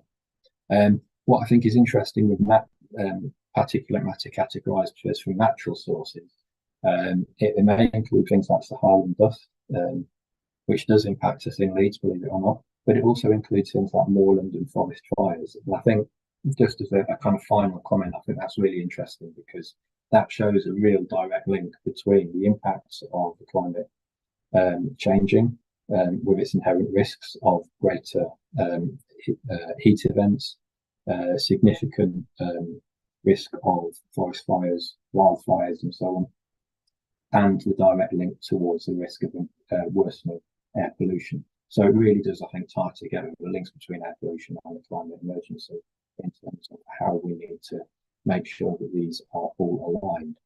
So I think hopefully that summarises what was in the report, and I'm happy to answer questions. Thank you very much. That was really interesting presentation there. Thank you for putting that together. Can I see indications of anybody who would like to ask a question? Councillor Shazad is first. Off you go. Yeah, hi now. Just a quick one. Thanks for that report. It was, again, very interesting. Just wanted to pick up a few things. Would you be able to pick up the map where you were showing the areas of the NO2? Because there was another one that I saw was raised that you didn't mention. I think was that not Bishopgate? It was near the international pool, and I was wondering why that is the levels are raised there, because it's actually higher than the line. So I don't know if you can show that again on your system, and we can look at it. And I was wondering, where else are we doing those measures? Because I think are any of the changes that we're making, what's the impact that's having? I mean, has anybody had a chance to look at the air quality on Air Street now? We're getting lots of residential flats there, and lots of the traffic that we have re-engineered from Bishopgate is actually ending up there and in other places. So where else are we actually monitoring? And it would be great to know why near the international pools the levels have gone up. Sure, and what I'll do, I'll just go back to the screen. Yeah. Good question. A couple of challenging questions there. Let me just see. Are you able to see that? Yeah, I can see that, yes. Okay, so and you've got the dark green line that it says international pool, and it is just going above the limit line of 40. Yeah, what I'd say to that is that typically, possibly Paul might want to come in on that if I miss any important points on this, but typically air quality levels are higher in the winter and lower in the summer. There's a number of different factors behind that, where between increased traffic use, weather conditions, and so on. And typically, interestingly, in March, you often get a peak in terms of air pollution. You might see that in terms of NO2 as well as PM, typically due to geographic atmospheric conditions. So, for example, in March, that peak, which you'll see for Bishopsgate, but also the international pool, that was raised due to atmospheric conditions and Saharan dust in to some extent. But broadly speaking, outside of those sort of monthly seasonal changes, air quality compliance is measured on an annual average basis. So the annual averages for all of those locations are below the 40 microgram level. And that is what government challenge us on, or set national targets on. So it is not unexpected that you do get some peaks and troughs, particularly with the peaks in the winter, the troughs in the summer. Our aim, obviously, is to seek continuous improvement in all of those levels throughout the year, and to a great extent things like the increase towards zero tailpipe emission vehicles will contribute towards that. There's just over 50,000 plug-in vehicles now registered in Leeds. It was only 2-3 years ago that figure was around 20,000, and we're seeing that increase significantly month on month. We're seeing more and more plug-in buses, and we're also seeing things like the Leeds Pipe Scheme, district heat, and other factors leading to reduction in NO2. So we should expect to see even those monthly averages, monthly mean figures, drop below that 40 microgram level. Although we don't want to see it, it's not necessarily alarming if some months it does pop above, as long as we can understand why that's happened.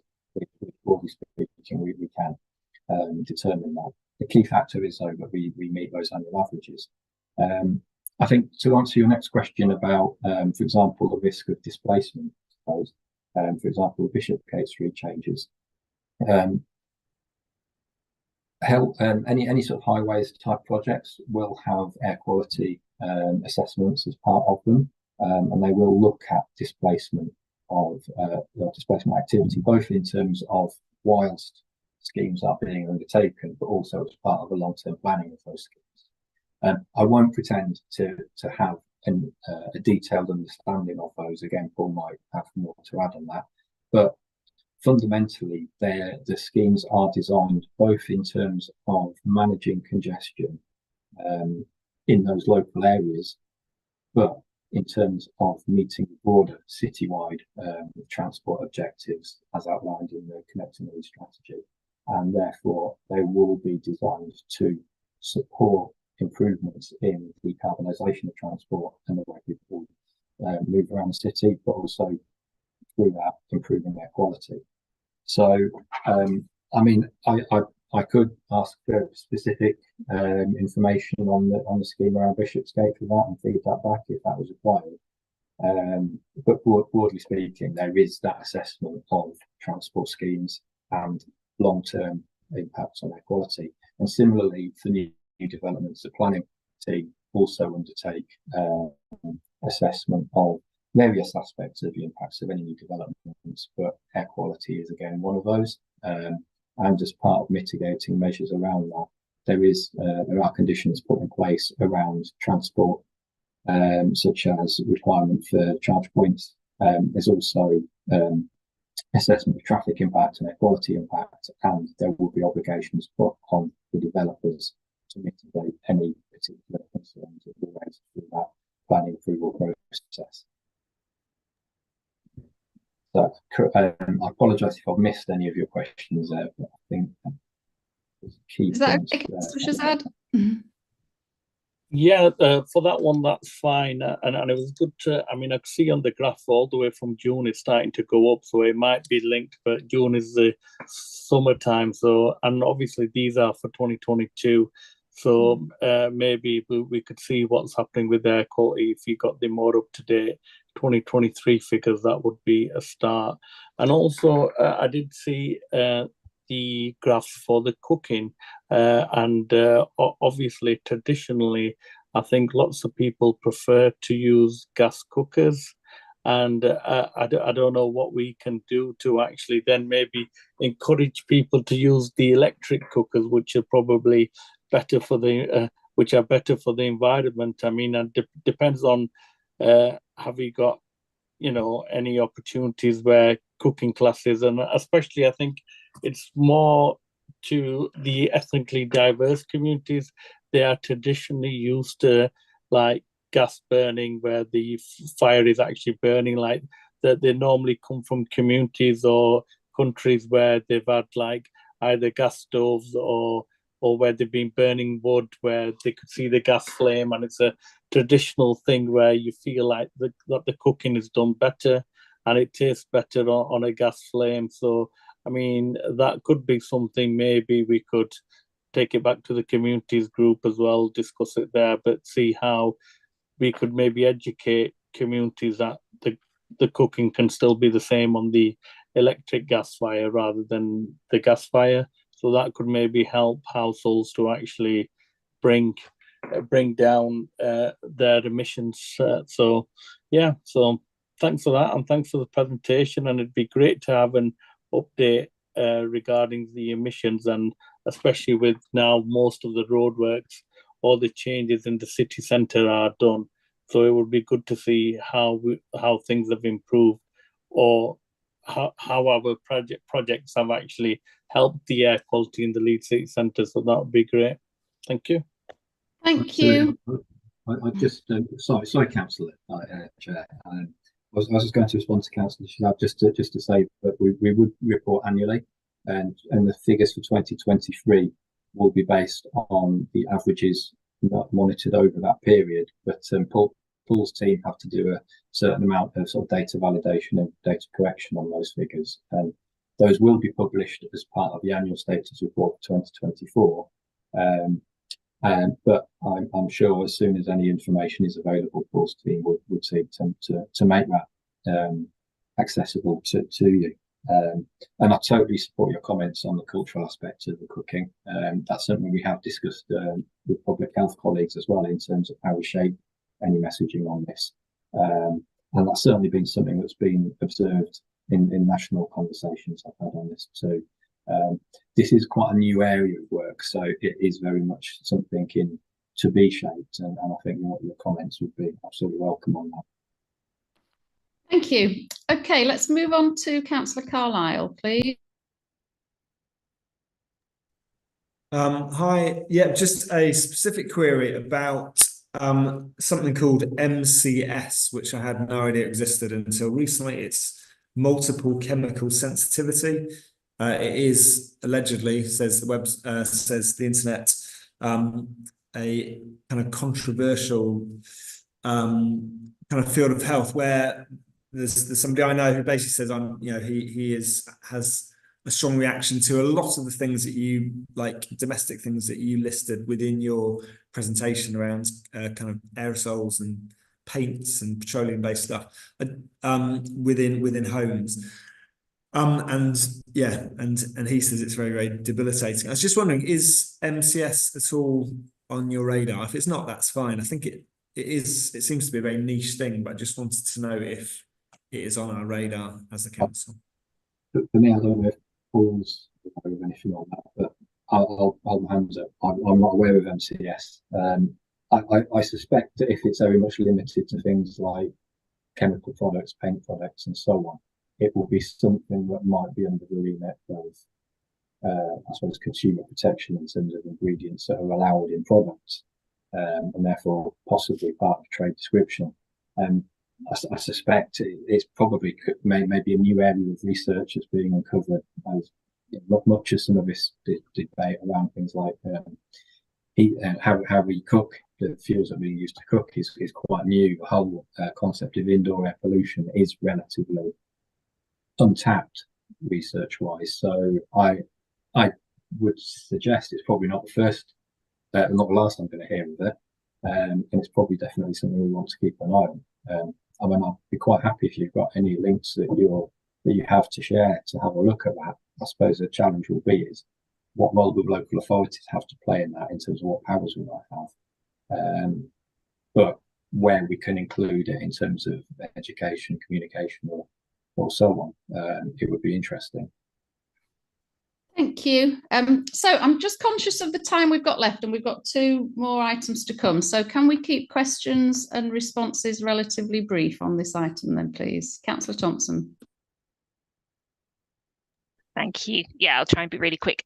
So on wood burning, we've had an increasing case workload from people whose neighbours are causing them problems with wood burning. So not directly impacting the household where the wood's being burned, but in, say, a pair of semi-detached houses, that the neighbouring house, they're getting a downdraft and smoke's coming in, or that people are generally being a bit of a nuisance with wood burning. Also, about air quality monitoring in outer areas, our ward has the A65 running right through the middle of it, has a lot of queuing traffic, and quite often nursery schools and primary schools are located fairly close to main roads. So wondering if there are any opportunities for air quality monitoring outer areas, especially where we have congestion and queuing traffic. Thank you. Thank you for that. I'll try and be equally brief. In terms of wood burning, Whilst obviously the bulk of Leeds is under a smoke control area, that doesn't mean that you are not allowed to burn. We obviously operate within DEFRA guidelines, and so as long as materials being burnt are deemed to be approved, then you can carry on using a wood burning stove. I guess the challenge is if there is suspicion that non-compliant, non-approved fuels are being used, then a report can be made to Paul's team, and they can look at that, albeit with the caveat that education is often the first step that's taken by environmental health and enforcement, and often that leads to improvement of behaviour and no need to proceed. But there are limits to what the local authority can do, because fundamentally people are still allowed to use wood burning stoves at the moment. Just in terms of air quality monitoring, I think it's well acknowledged that the more data we can capture, the better in terms of getting a picture of that. The difficulty is that traditional air quality monitoring is hugely expensive. The AURN networks and the stations we have are in tens of thousands of pounds, so it's not possible to distribute those everywhere. What we are doing is we're working with the university at a regional level, and with Nexus and utilising DEFRA funding to look at the effectiveness and accuracy of cheaper air quality monitorers, such as purple air systems, the earth sense systems, and so on. And through a process of utilising those, and we've put them out in certain schools and similarly sensitive areas around the city, and co-locating them with the full sensors, we're determining the accuracy of those, whether they can be used accurately for reporting, and how good they are at informing where there may be air quality concerns. So as part of the project, while we're trialling those, we will then look at the viability of extending the reach of those, putting more and more of those around, and obviously with them being at a lower cost in the hundreds rather than tens of thousands of pounds, then clearly would look to build on the granular picture that we can to include more and more of those, perhaps those active areas that you suggested. So absolutely work in progress, I think, would be the short answer. Thank you. Thank you for that question. Thank you for that answer. And finally on this item, Councillor Harrington. Yeah, just to say, I concur with what Councillor Thompson just said about neighbours and complaints, because I get a lot in the outer northeast about that, because lots of people have been buying wood burning stoves, and there are people who are. One lady came to a town council meeting with a filter that she'd taken out of her air exchanger system, and she said that the engineer was particularly concerned about the level of smoke and muck that was in the filter over quite a short period. She puts it down to the fact that 3 of her neighbours have got wood burning stoves, but that is an issue. And it's how are we actually going to monitor that? And I know you said that you could report things if you were concerned about what was being burned, but I think we need to educate the public that this is how they can actually do that. Is there anything out there? Are we going to run some kind of education process that says this is what you can do in your wood burning stoves? If you've got concerns about air quality, then this is who you need to report it to. And the final bit from me is universities looking at air quality. There is a pilot project going on in Wetherby at a school where they have plant walls, and there's 3 universities actually involved in the science of that with a local company. So if you could email me your contact details, I will make sure you get the contact details of the company that are doing that, and then they will be able to tell you which universities are involved, because I think that could be quite helpful to you. Thank you. Thank you very much. Yeah, I just again briefly, I'd agree totally in terms of the need for education. That's absolutely something that we want to do. I think if you educate people that they're not doing themselves any favours by wood burning, they're perhaps more likely to take notice. But yeah, we did in January have Clean Air Night, which was the first Clean Air Night that was run nationally, which was focused on the risks of wood burning, and shared information about the fact that wood burning isn't a cheap way to heat your home and so on. So we will continue to build on that totally, as well as make sure that the routes to reporting are available. And yes, I shall contact you about the use of plants and plant walls to mitigate air pollution. That would be really interesting. Thank you very much. Thank you. So I'll bring this item to a close. Andy, that was really, really interesting. Thank you for bringing that to us. And just to finish with a point on from me, I was particularly interested in the report and in your presentation on internal pollution, the gas cookers and wood burning stoves. I think you're right in that that's something that's probably quite new information to a lot of us, and I think it might be good to bring that to a working group in the future so that we can look into, as you said, our responsibilities as the council has as a landlord, but also as Councillor Harrington and Councillor Thompson were mentioning, public information and sharing that widely. So maybe we could put that, Rachel, on a future working group if people are interested in discussing that further. Okay, thank you very much. Right, we are at just about 4 o'clock and we have 2 items left. So let's aim to bring them both in on time. Thank you for your patience, Paul, in waiting to talk to us. You're going to update us on the local authority pollution control permits. So do you want to start off, please? Yeah, I'll just introduce myself. I'm Paul Spandler. I'm the head of environmental health for Leeds City Council. And just a quick point on the last agenda item. We do monitor nitrogen dioxide concentrations along the A65 from Horsforth roundabout along to Guiseley, and we did used to do it along Park Road to the top of Hollins Hill. So I will dig out that monitoring and I can provide that to Councillor Thompson. So the report today provides an update on the local authority pollution control permit regime for industrial processes, and it's a verbal report, a verbal update. I don't have a visual presentation for you today. So, in summary, certain types of industrial and commercial premises that emit emissions to air pollution require an operating permit from the local authority, and this is a legal requirement under the provisions of the Environmental Protection Act. Permits include conditions to ensure that operators are using the best available technology to prevent and minimise emissions of pollution to air.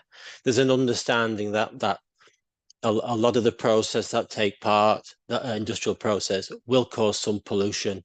They're seen as essential services, essential processes, but that level of pollution has to be reduced and minimised to have the minimum impact.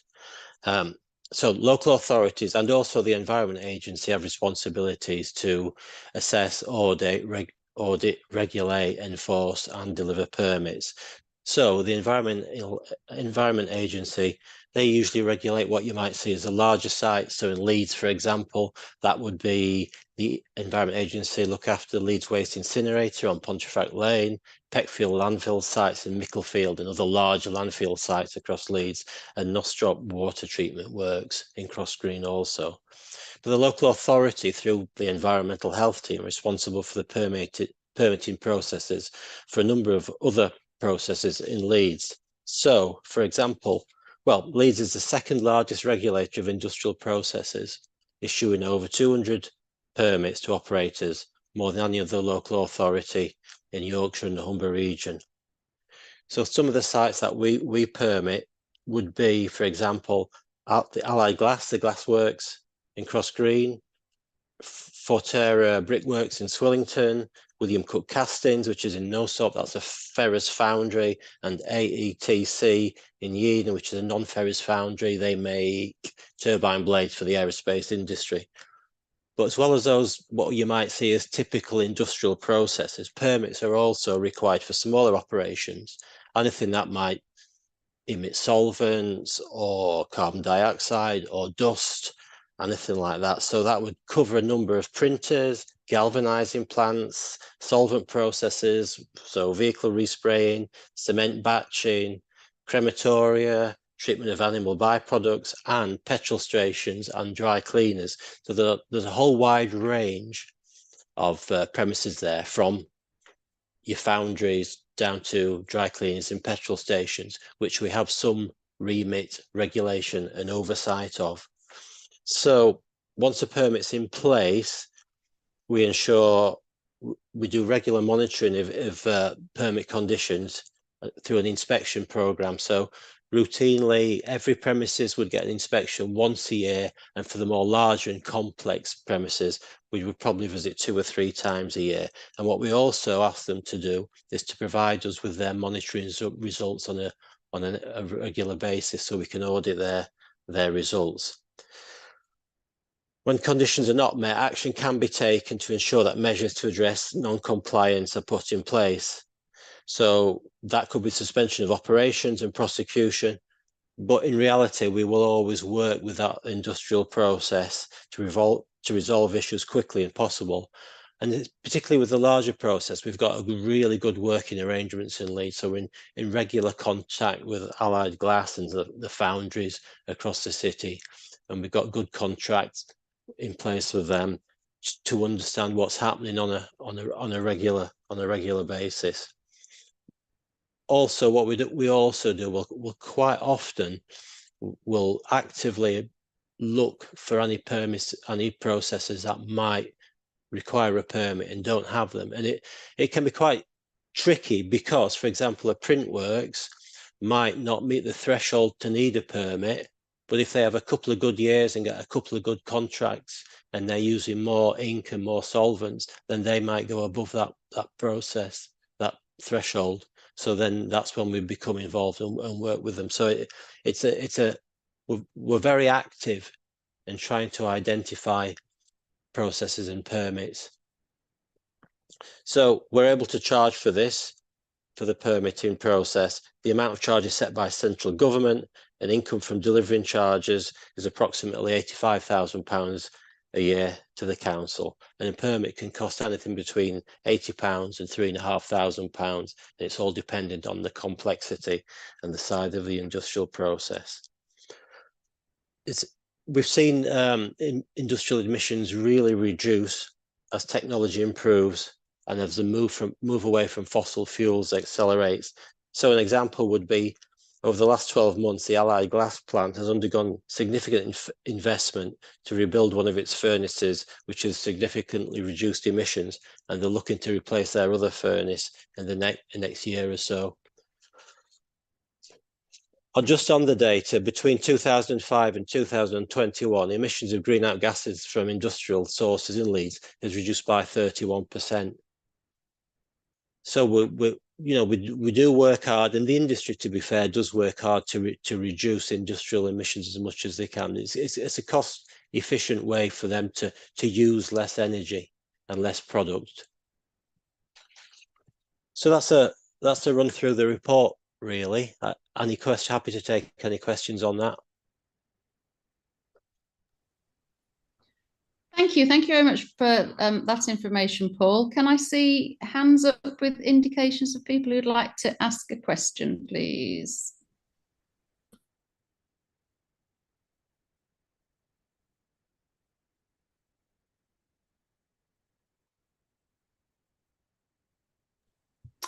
Okay, in the absence of anybody, I was going to say in the absence of anybody else, I'd ask mine, but Councillor Harrington's got there. Do you want to ask your question, Councillor Harrington, please? Sorry, it's just really quick. When people are actually applying to build new petrol stations, it's quite a niche question. Are you actually consulted about the kind of emissions and problems that could cause for local residents? And if not, why not? We are, yeah. So that would go through the planning process, and that would be flagged as a process that environmental health would want to comment upon. So petrol stations, in fact, anything that's likely to have an environmental impact is flagged and comes through from planning to environmental health for us to comment on their proposals and put any mitigating measures and planning actions in place.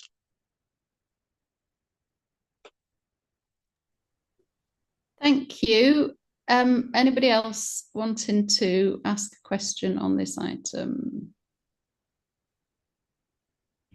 Councillor Thompson. Thanks, Chair. Paul, thank you for the feedback on the roads and the nitrous oxide. That's really helpful. I'll be in touch. That would be really useful. I knew there was monitoring on those sites, but wasn't certain if it was continuing. So in terms of this part, Are we okay to check with you if a particular site is covered by this? There's one in our ward where some concerns have been raised, and I'm not sure what the best approach is. Yeah, of course, just send it through. In fact, if it might be benefit if I can just share my screen here, I might be able just to let's see if I can find it doesn't seem to be working at the moment. Yeah, there's a no, I can't find it, but there's an interactive map which I can send you. The link is in the report, but I can certainly send it to you, which shows all processes in Leeds.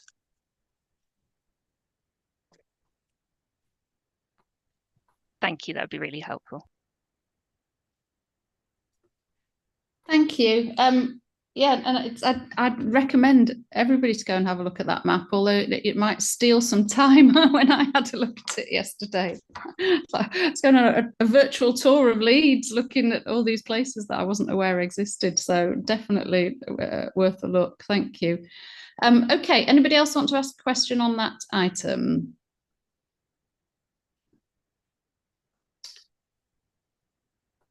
Okay, not seeing any hands. So can I come in with a couple then, Paul, please? My first one is about the site visits. You mentioned that that depending on the size, they get between 1 and 3 visits a year.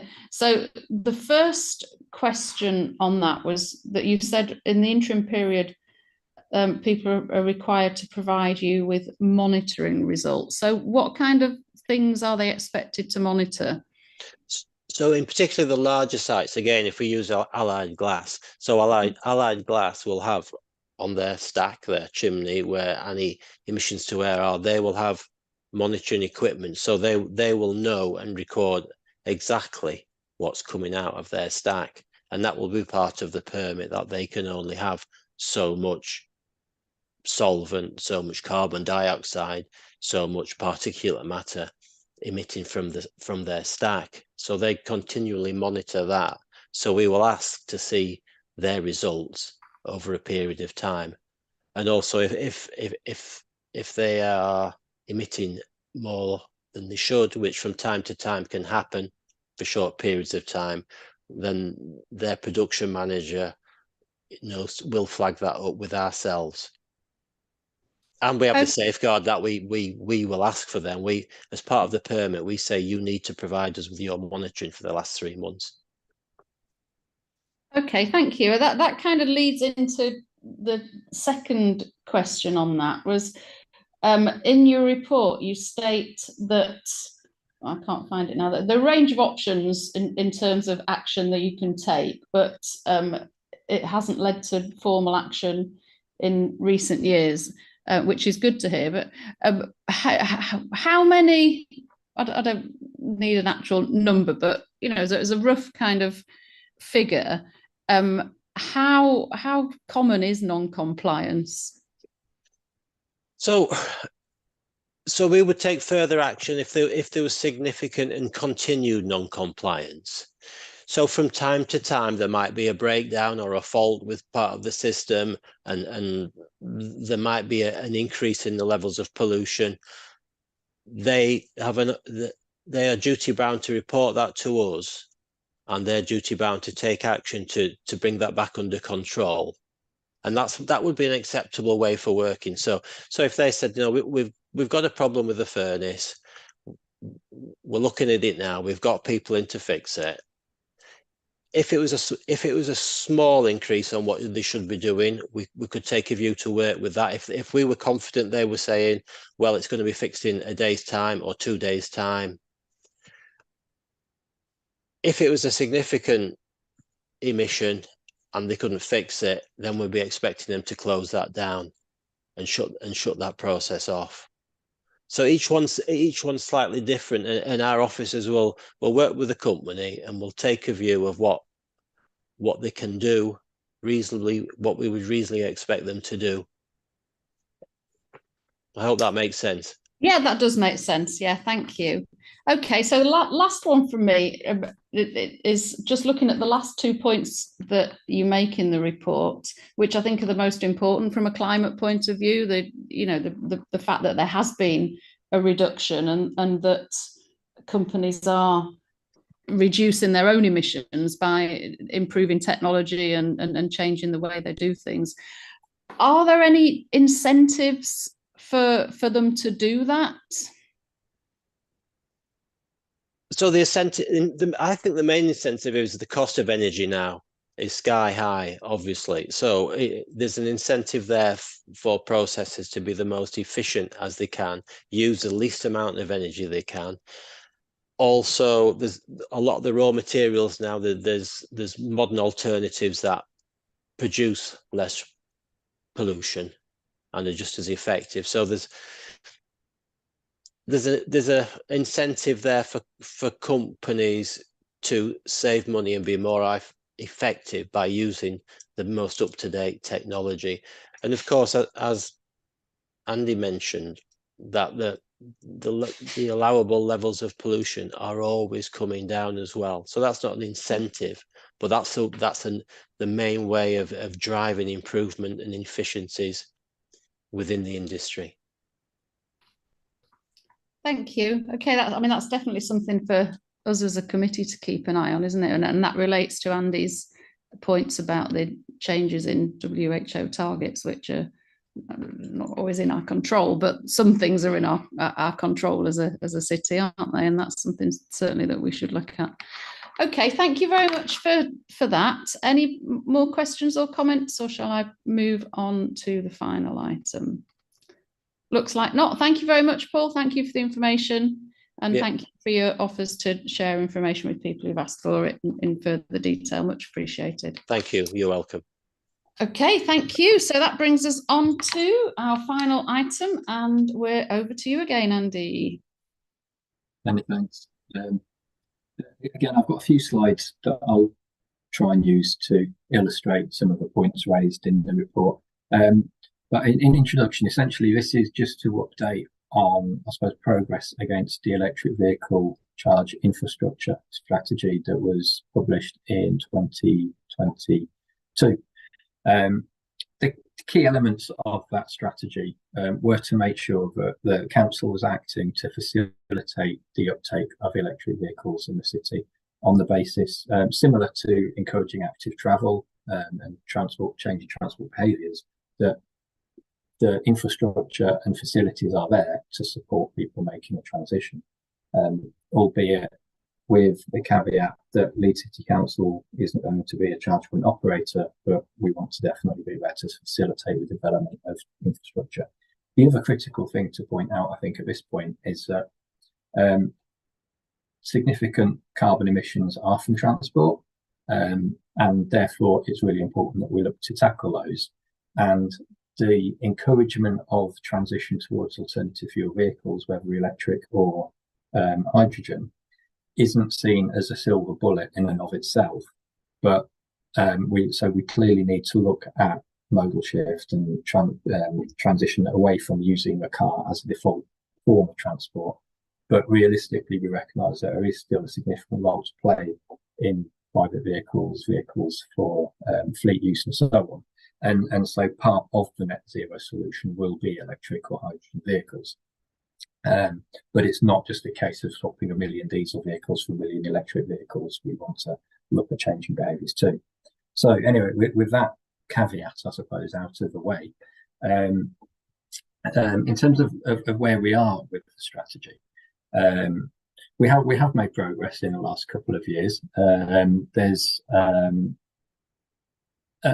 clearly been significant transition towards plug-in vehicles nationally, but Leeds has definitely been at the forefront of that.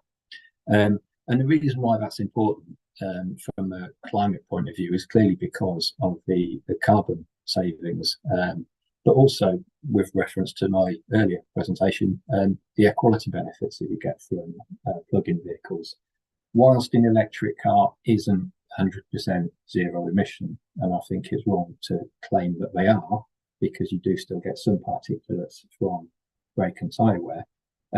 you do have significant benefits from the zero tailpipe emissions, both from the perspective of the combustion of fuel being removed, but also the reduction of carbon intensity in fueling those vehicles. So just as an illustration of that, around obviously broad figures because things do vary from vehicle to vehicle, brand to brand and so on, but typically around 600 EVs would offset around 1 million kilograms of CO2 annually. So there is a very clear benefit from transitioning towards electric vehicles away from diesel or petrol. So it's really important that we do work to support that. I'll just do my best now to switch to my slides, just so I've got some of those pictures rather than you looking at my ugly mug. And what I'll do again is see if I can figure out how I managed to make that something that you are seeing the slide for and nothing else. Oh, we're jumping around an awful lot. Hi presenter view. Now hopefully that means you're seeing just my slides. At the moment, I'm not seeing anything. I don't know if anybody You're else not is. seeing anything. Right, okay, let's try again.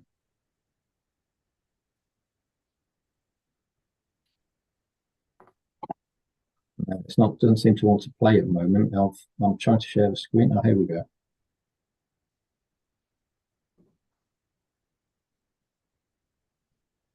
Are we seeing that?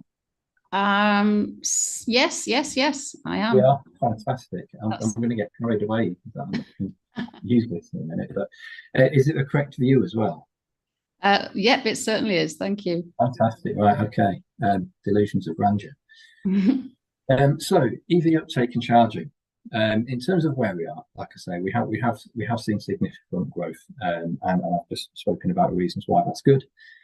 We have got over 500 public chargers available across the city now, which I'll come on to in a minute in terms of how that compares with other core cities. But significantly, we've got over 50,000 registered vehicles in Leeds that are battery plug-in vehicles too. And that's really significant, especially when we look at those carbon savings that we get from electric vehicles. So I've just put a few pictures in there to illustrate some of the things that we've been doing around encouraging the uptake of electric vehicles, as well as developing the infrastructure that supports that. So a few images are of a couple of the rapid charge network we worked with Genie Point Ongi on delivering. There's a lovely picture of Sturton Park and Ride with its fantastic solar array that helps power the 30 charge points located there, with the future-proofing carried out on site so that we can easily increase that number to well over 100 charge points without doing more digging. We've got indication of our fleet, which we've sought to use as a lever to encourage others to transition to electric vehicles, on the basis that if we can do it, anyone can. You know, it works for us. We've got services that provide a range of activities. You know, some of those are quite intense users of vehicles, and you know, we've shown that's worked over a number of years, which also helps us challenge some of the myths that I'll come on to later too. And then finally, in the middle there, we've got a lovely picture of Horsforth Brewery with one of the vans they borrowed from us as part of our EV trial scheme, that enabled businesses, SMEs, third sector, and so on to borrow electric vehicles, put private hire drivers as well for up to 2 months at a time. So they could actually get behind the wheel rather than just have a test drive for a day or two. They could actually use these vehicles in the course of their business, and we were able to demonstrate the viability of them, as well as utilize the data from a telematics that was on board to demonstrate to them the whole life cost savings that you can get from electric vehicles. Clearly, it's interesting, it was noted earlier in the director summary, there's a question from a councillor, I apologise, I can't recall which councillor it was, that electric vehicles are more expensive to purchase. However, the total cost of ownership is less, and I think that's a message worth repeating. That doesn't mean they're necessarily accessible to everyone at this stage, but certainly from fleet perspectives, there's little reason not to look to transition.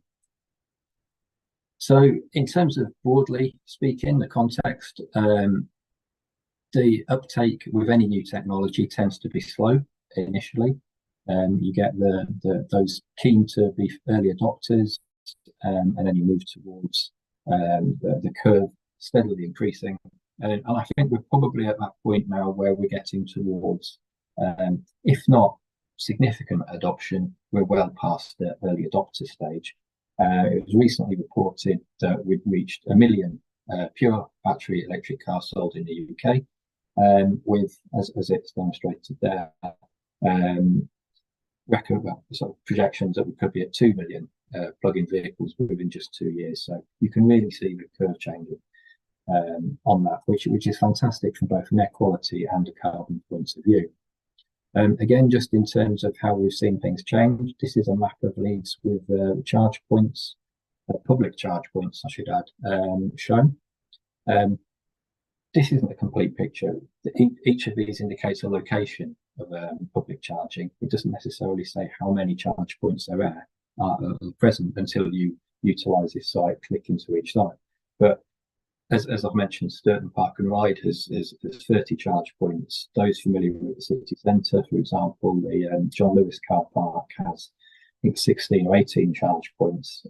We've got other locations around the city. Typically, the ones we install will have 4, 6 or 8 parking bays, all with charge point connectors. So we can see, there's dozens, hundreds of sites, and from that, hundreds more actual charging opportunities. And we're seeing those being developed not just through council projects, through funding from central government, but also increasingly commercially funded. So, for example, Tingley Garden Centre has recently installed 2 rapid chargers and 50 standard chargers. And they've done that alone. They've done it as on a commercial basis, and we're seeing a lot more of that kind of development, which again will just make it easier for people to make that transition. I mentioned I'd give us a comparison with other cities, so I did a bit of research using the House of Commons Library their data system, which is a live system. It's updated frequently, and we compare quite favourably with the other core cities in terms of both the number of public chargers, whereby we're second currently in the number, but also in terms of the number of public chargers per 100,000 of population, which is important because it's about having charge points that are available to people. Again, we compare favourably again with a number of rapid chargers too. So we're second on 2 counts, third on another count, which is encouraging. But ideally, we've got best city ambitions. We want to build on that, and it's important that we build on that to allow for the continuing improvement in the infrastructure and therefore accessibility of electric vehicles. What this doesn't say, and what the stats don't say, is the number of private charge points there are around the city. So that's where homes have their own private charge point, businesses have charge points in their car parks for staff use and so on. Those will be installed either supported by grants that have been available from the government previously, or have been installed as part of planning conditions applied, as we've been requesting charge point provision as part of our conditions for a number of years now in Leeds. Our planning colleagues suggest that there are thousands and thousands, if not tens of thousands, of private charge points around the city, and that would support the volume of electric vehicle registrations we see in Leeds in the tens of thousands. So I think just briefly in terms of the sort of wider context of EV uptake, the strategy had a few targets for us. One was that we continue to work with charge point operators and government to look at funding models. That's something we've been doing. We've recently been working with the Combined Authority, and as a region, we've secured £16 million worth of local electric vehicle infrastructure funding from government to develop the charge point network around West Yorkshire. We're also working outside of that to look at fully funded charge point installations on council land with different charge point operators. And we continue to utilise things like the AUX grant funding that's available for residential charging. On Friday, we just received an award letter for a further grant for that, which in and of itself will enable 32 more charge bays to be installed later this year. So across all of those schemes, we're very much looking to utilise private investment to either part fund or fully fund installations, but also leverage anything we can get from the government schemes to help build the infrastructure. And what's critical about schemes such as the Levi funding is that helps us with the sort of equitability of access by utilising the funding that we have to make sure that there's no areas left behind, because clearly with electric vehicle charging, operators will have locations where they would love to put charge points, and when they see immediate and high utilisation, they're perhaps going to be less keen to put charge infrastructure in areas where they don't see such a quick return on investment. Whereas we want to make sure that people aren't denied the opportunity to transition to electric vehicles, and we can utilise the grant funding to help meet the cost of installation in those areas that are perhaps less commercially appealing, or where the cost to connect to the grid is higher, and therefore private funding might not be as quickly forthcoming in those areas. We're also looking to facilitate on-street charging. We're not alone in that we're a local authority that doesn't have on-street charging as yet. However, we've been working closely with Highways and Transportation on that. We've established design principles for on-street charging, and particularly they will incorporate things like the PAS 1899 standards to ensure that charging both on-street and off-street is compatible with accessibility needs. And we will also be clear that charge installation doesn't interfere with accessibility for other transport modes, such as walking, cycling. So it's really important that as part of the process for how we develop our charge infrastructure, that we consider the broader needs of all road users. So that means we will be looking to support charge point installation in areas that lack off-street parking, so those that can't charge at home necessarily.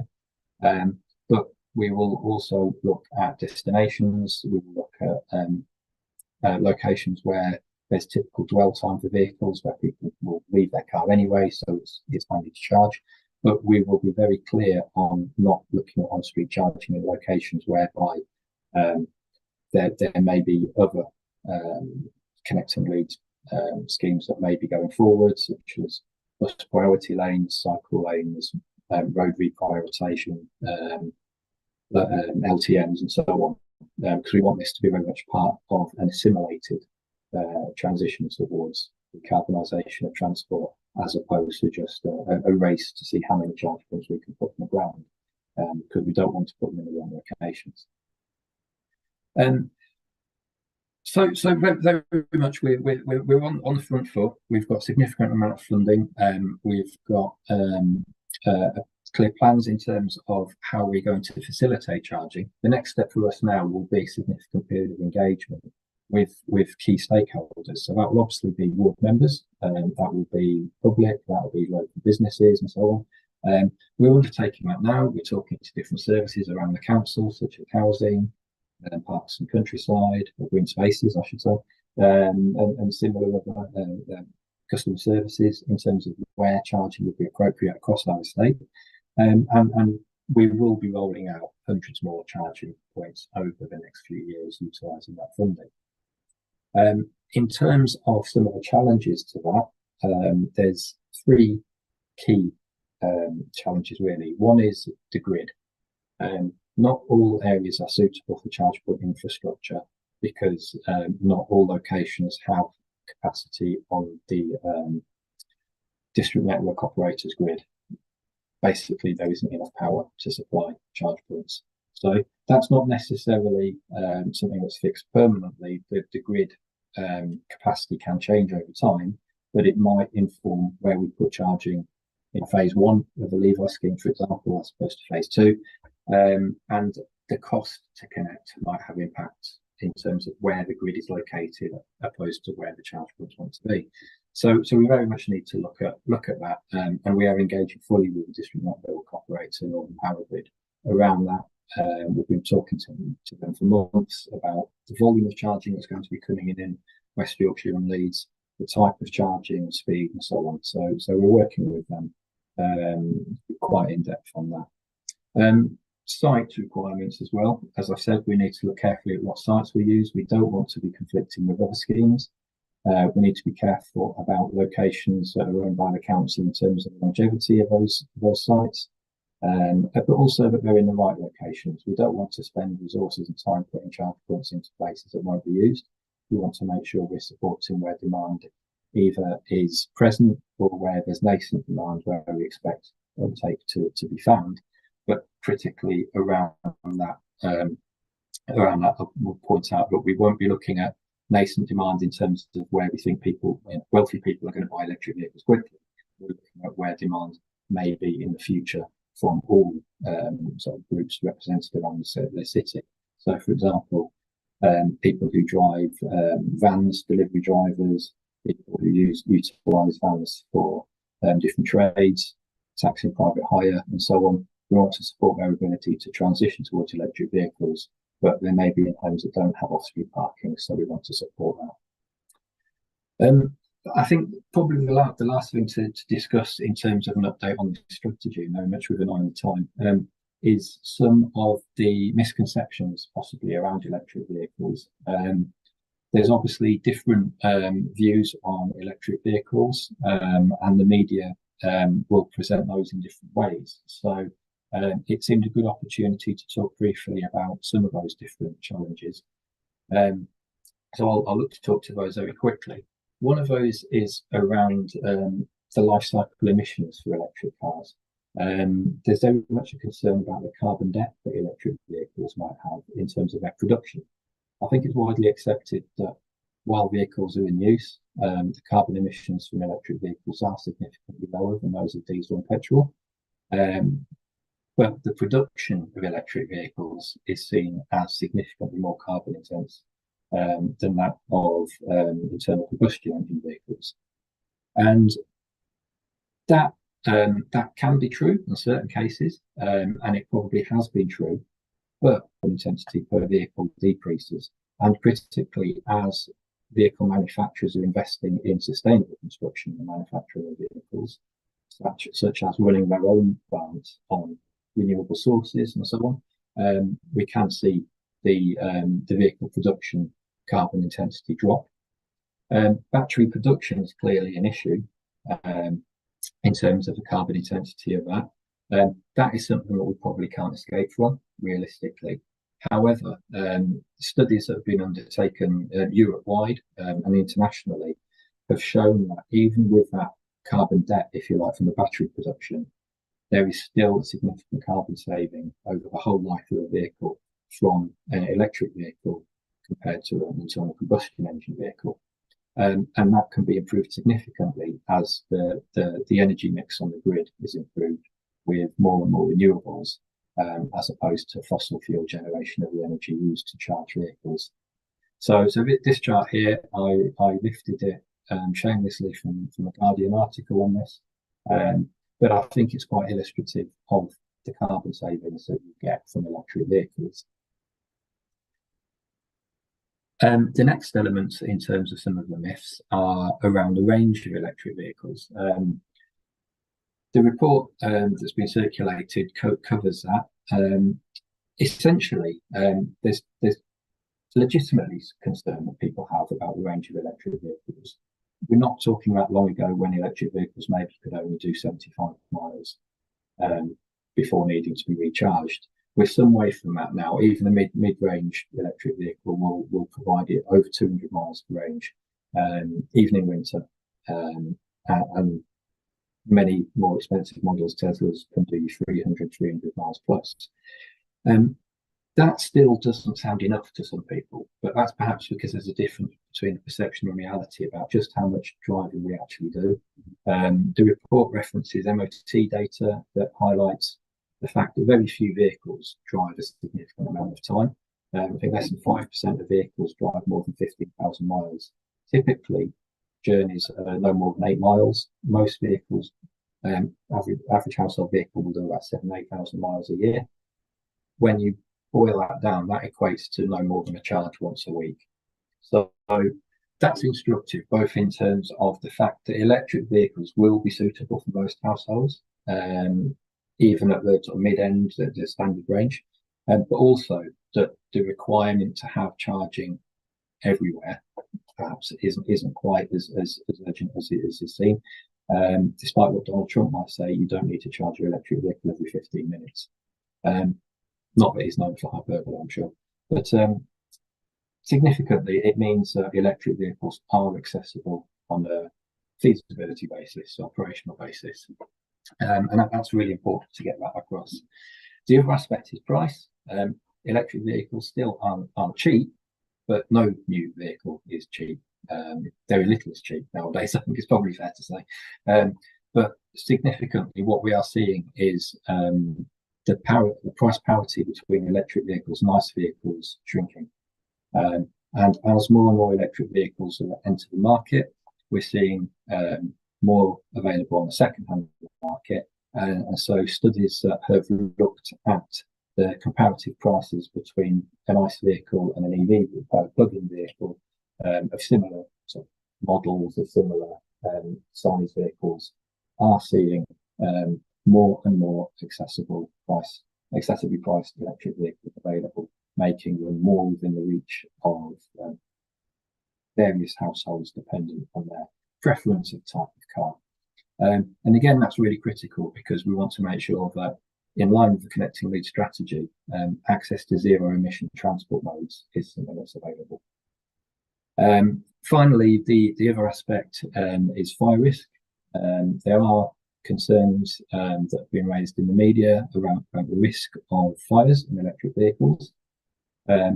And there's been scare stories such as a fire at Luton Airport being linked to an electric vehicle, which was false. And again, we've looked into that. That's something we've seriously engaged with. For example, as part of our work on the Levi funding, we need to look at where charging infrastructure is, where electric cars will be. Is there a risk? Is that something we need to manage over and above that of typical ICE vehicles? And actually, what we found is that the risk of an electric vehicle spontaneously combusting is significantly less than that of an internal combustion engine vehicle. That's been evidenced globally. We've looked at data from the US, from manufacturers such as Tesla, from Australia, and it's the proportion varies, but broadly speaking, you're at least 5 times less likely to have a fire in an electric car, at a conservative estimate, than you are in an internal combustion engine car. So that's something that I just thought was worth flagging up, because there has been a lot of this in the media, and various sort of misconceptions around electric vehicles. So hopefully it's just an opportunity to address some of those. Coming back to charging, I've got a few slides here just from the ZapMap survey in 2023 around charging behaviours, which I think is useful just in terms of contextualising where we are in terms of who has electric vehicles and perhaps where we need to go. So this chart, in summary, basically asks, do you have access to an EV charging point at home? And this survey was set by those who own the electric vehicles. So you can see from this quite quickly that, broadly speaking, it's still people who can charge at home that have electric vehicles. So for me, this means we need to make sure we continue to build a public charge network, so those that who can't charge at home do have opportunity to transition by charging using a public charge network. This, I think, just emphasises that point. Again, a question to EV owners: do you ever use a public EV charge points? The bulk say yes. The figures there are fairly static. I would expect that perhaps the drop in 2023 was indicative of the rise in prices of energy broadly. So that if you were able to charge at home, you probably would. But broadly speaking, most EV owners do use public network. So even if we look at solutions for people to charge at home, whether by cable gullies or similar, there is clearly still a need for public charging, both in terms of residents, but also people who come to visit or commute to different towns and cities who may not have access to home charging for any period of And then we also look at what type of public charging locations do you regularly use. Again, I think this is worth sharing because it's illustrative of where we need to look at public charging, public charging. So what we have seen is that, broadly speaking, motorways and supermarkets were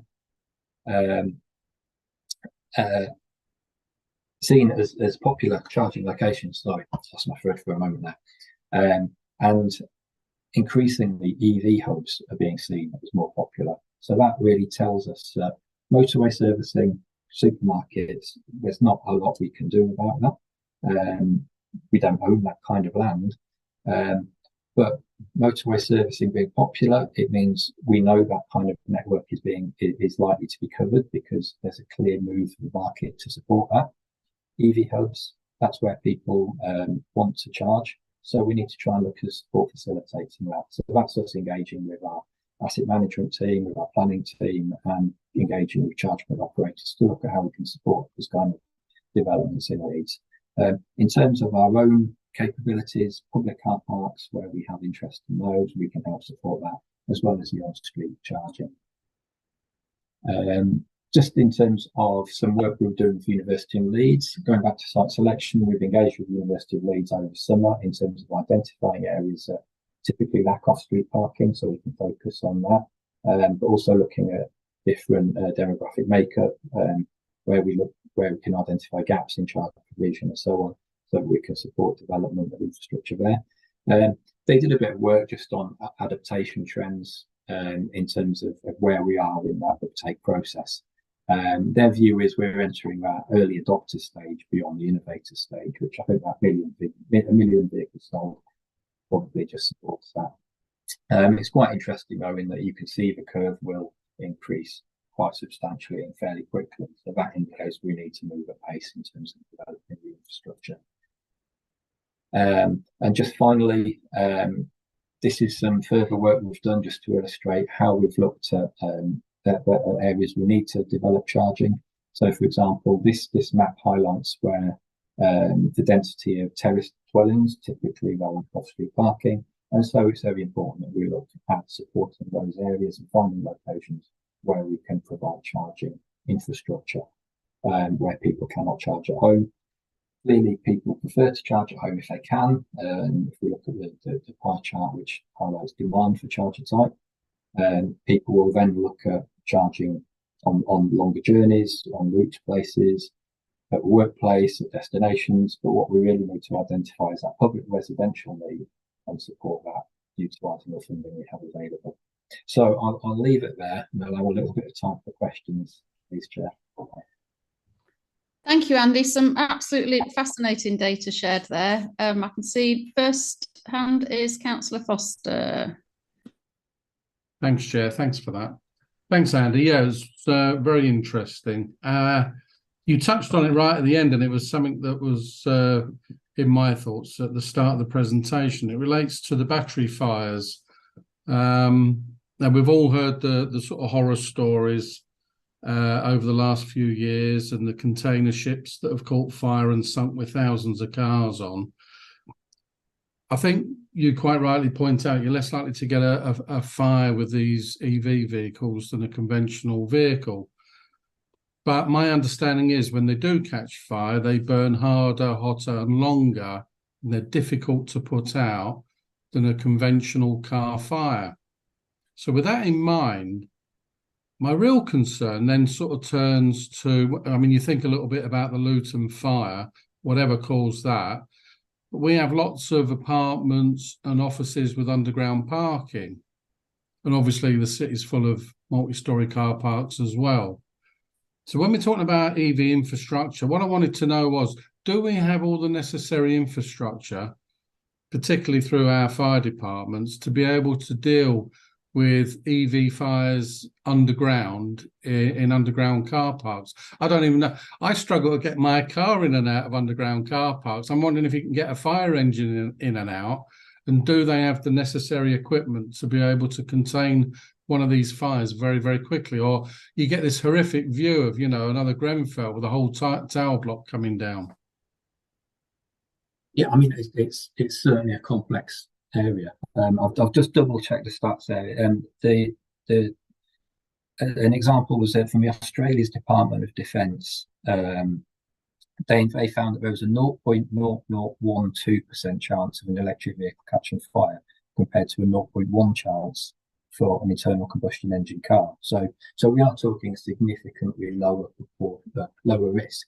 That said, you're quite right in terms of whereas the risk may be significantly less, the fire from an electric vehicle has the potential to be greater than that of an ICE vehicle. Not always the case, because it depends on the fire. I'm not going to pretend to be an expert on this, nor an expert on the practices of the fire service. What I do know is that the fire service have worked nationally on this. Interestingly, the fire service do have a number of electric vehicles. London Fire Brigade have a significant electrical fleet. So in and of itself, that suggests to me that their confidence around their electric vehicles is certainly high enough to have them themselves, and therefore their confidence about mitigation of those fires should be pretty high. In terms of charge infrastructure, we haven't installed anything in underground car parks. Typically, our charge infrastructure is in outdoor car parks. However, the link between charging and a fire would probably depend more on the maintenance and upkeep of a charging infrastructure. And as long as charging infrastructure was in line with national safety standards, national production guidelines, and so on, then the risk of a fire from that will be significantly smaller. One thing that was quite interesting when I was looking into this was the comparisons drawn between people buying phone chargers or chargers for electric scooters and so on from Amazon from perhaps slightly less reputable sources, and significantly increased fire risk that that presented, as opposed to buying chargers from recognised and authorised dealers. So there is certainly an element of you get what you pay for, and you work hard to maintain adherence to standards, and those standards will be set for charge points in line with advice from the fire service. So I'd struggle to probably answer beyond that. I'd be overreaching my knowledge of the subject. In terms of the questioning we're having of that, we have discussed this at West Yorkshire Combined Authority meetings around Levi infrastructure, where it's appropriate to put infrastructure. We've flagged up, is this something that should be on the risk register in terms of fire service? The advice we've had from West Yorkshire Fire Service is they haven't seen it as a risk. So we have to take them at face value of that. That's not to say that fire service don't think that electric car fires will ever happen. I think it's about them looking at the probability of that risk and their confidence of dealing with the impact of that in the event that it does happen. And there is growing confidence and ability to deal with electric vehicle fires amongst that service. Quite how that is detailed would be, as I say, probably beyond my remit to answer, but maybe it'd be something I will see if I can find out more information on, and if I can, I'll certainly share that with the group. Thank you, Andy. Sorry, can I just say, I mean, that's opened a can of worms for me. I think, to be honest with you, you tried your best to answer that, and your skills are elsewhere. I think if you'd have just come back and said, I can't answer it, I'd have probably been a bit more comfortable, because that sounds to me like a very good area that scrutiny should be definitely digging into. And I'd like to see somebody come before our committee to be able to explain to us, would they be able to deal with one of these fires in an underground car park below, a student block or something like that? Because, I really can see, another Grenfell happening soon. And I know the risk is very low, but it is there. And the figure you gave me, the 0.00 whatever one, means it will happen. Can I do two things on that point? One, I think it is something that it will be interesting to look into further, and perhaps that's something that, again, we could bring to a working group with a representative from the fire service who would be able to answer that. And Andy said that you have an interest in looking into it yourself. So perhaps we could combine a working group. And then the second thing is, Councillor Carlisle, was your hand going up to come in on that or not? No, it's gone down. It was only a brief one, Chair, just to say, I think Andy's job is around maximising the amount of electric vehicle charging points. I just wonder whether we should talk to the West Yorkshire Fire Board around that one, because we obviously have separate meetings where we discuss those possibly.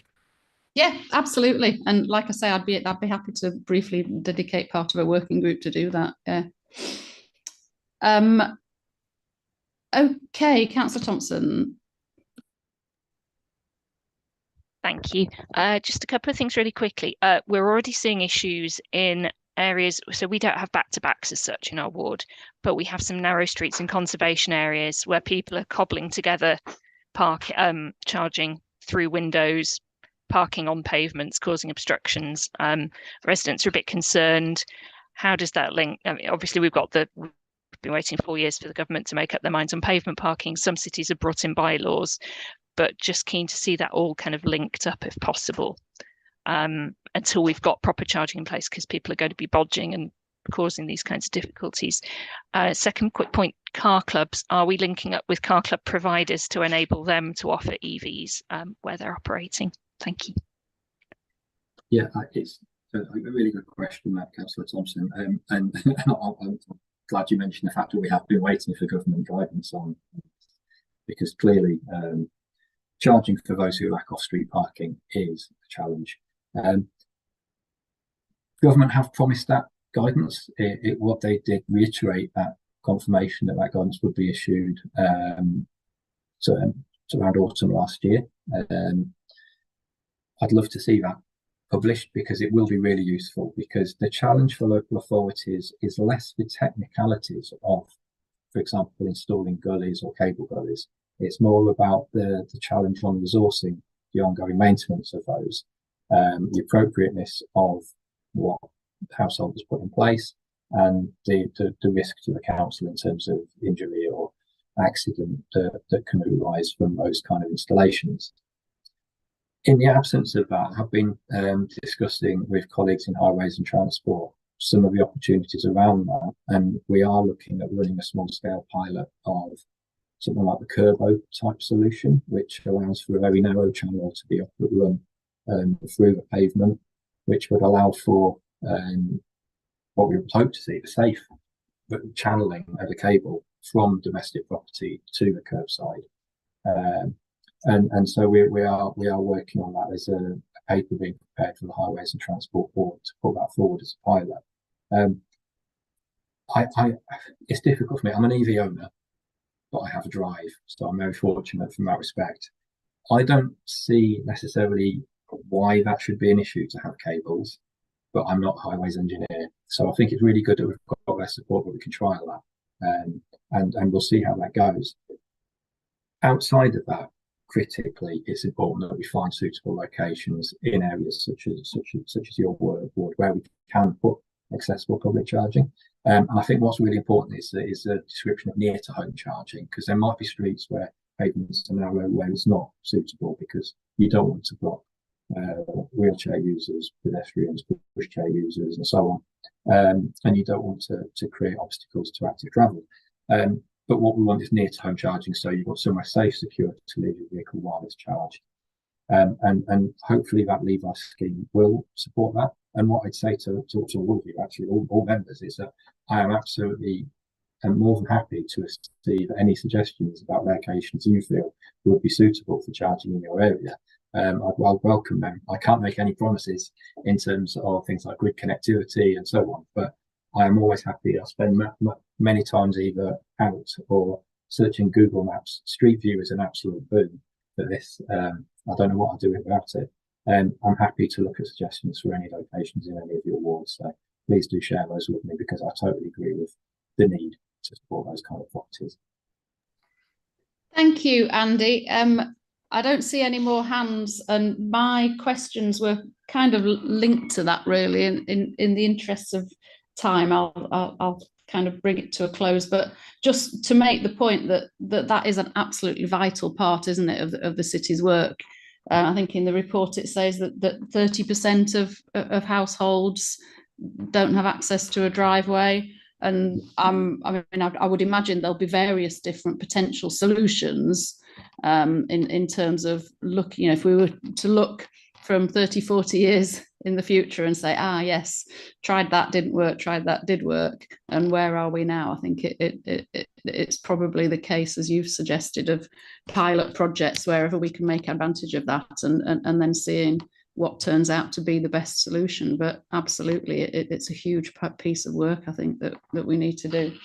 And I note from the recommendations that we are asked as a committee to support the transition towards a zero emission transport, and I, for one, would most wholeheartedly say yes. I think that's something that we have a huge responsibility to do. So thank you very much for all your work in terms of bringing that presentation and report to us. So it only remains for me to say thank you to everybody for attending.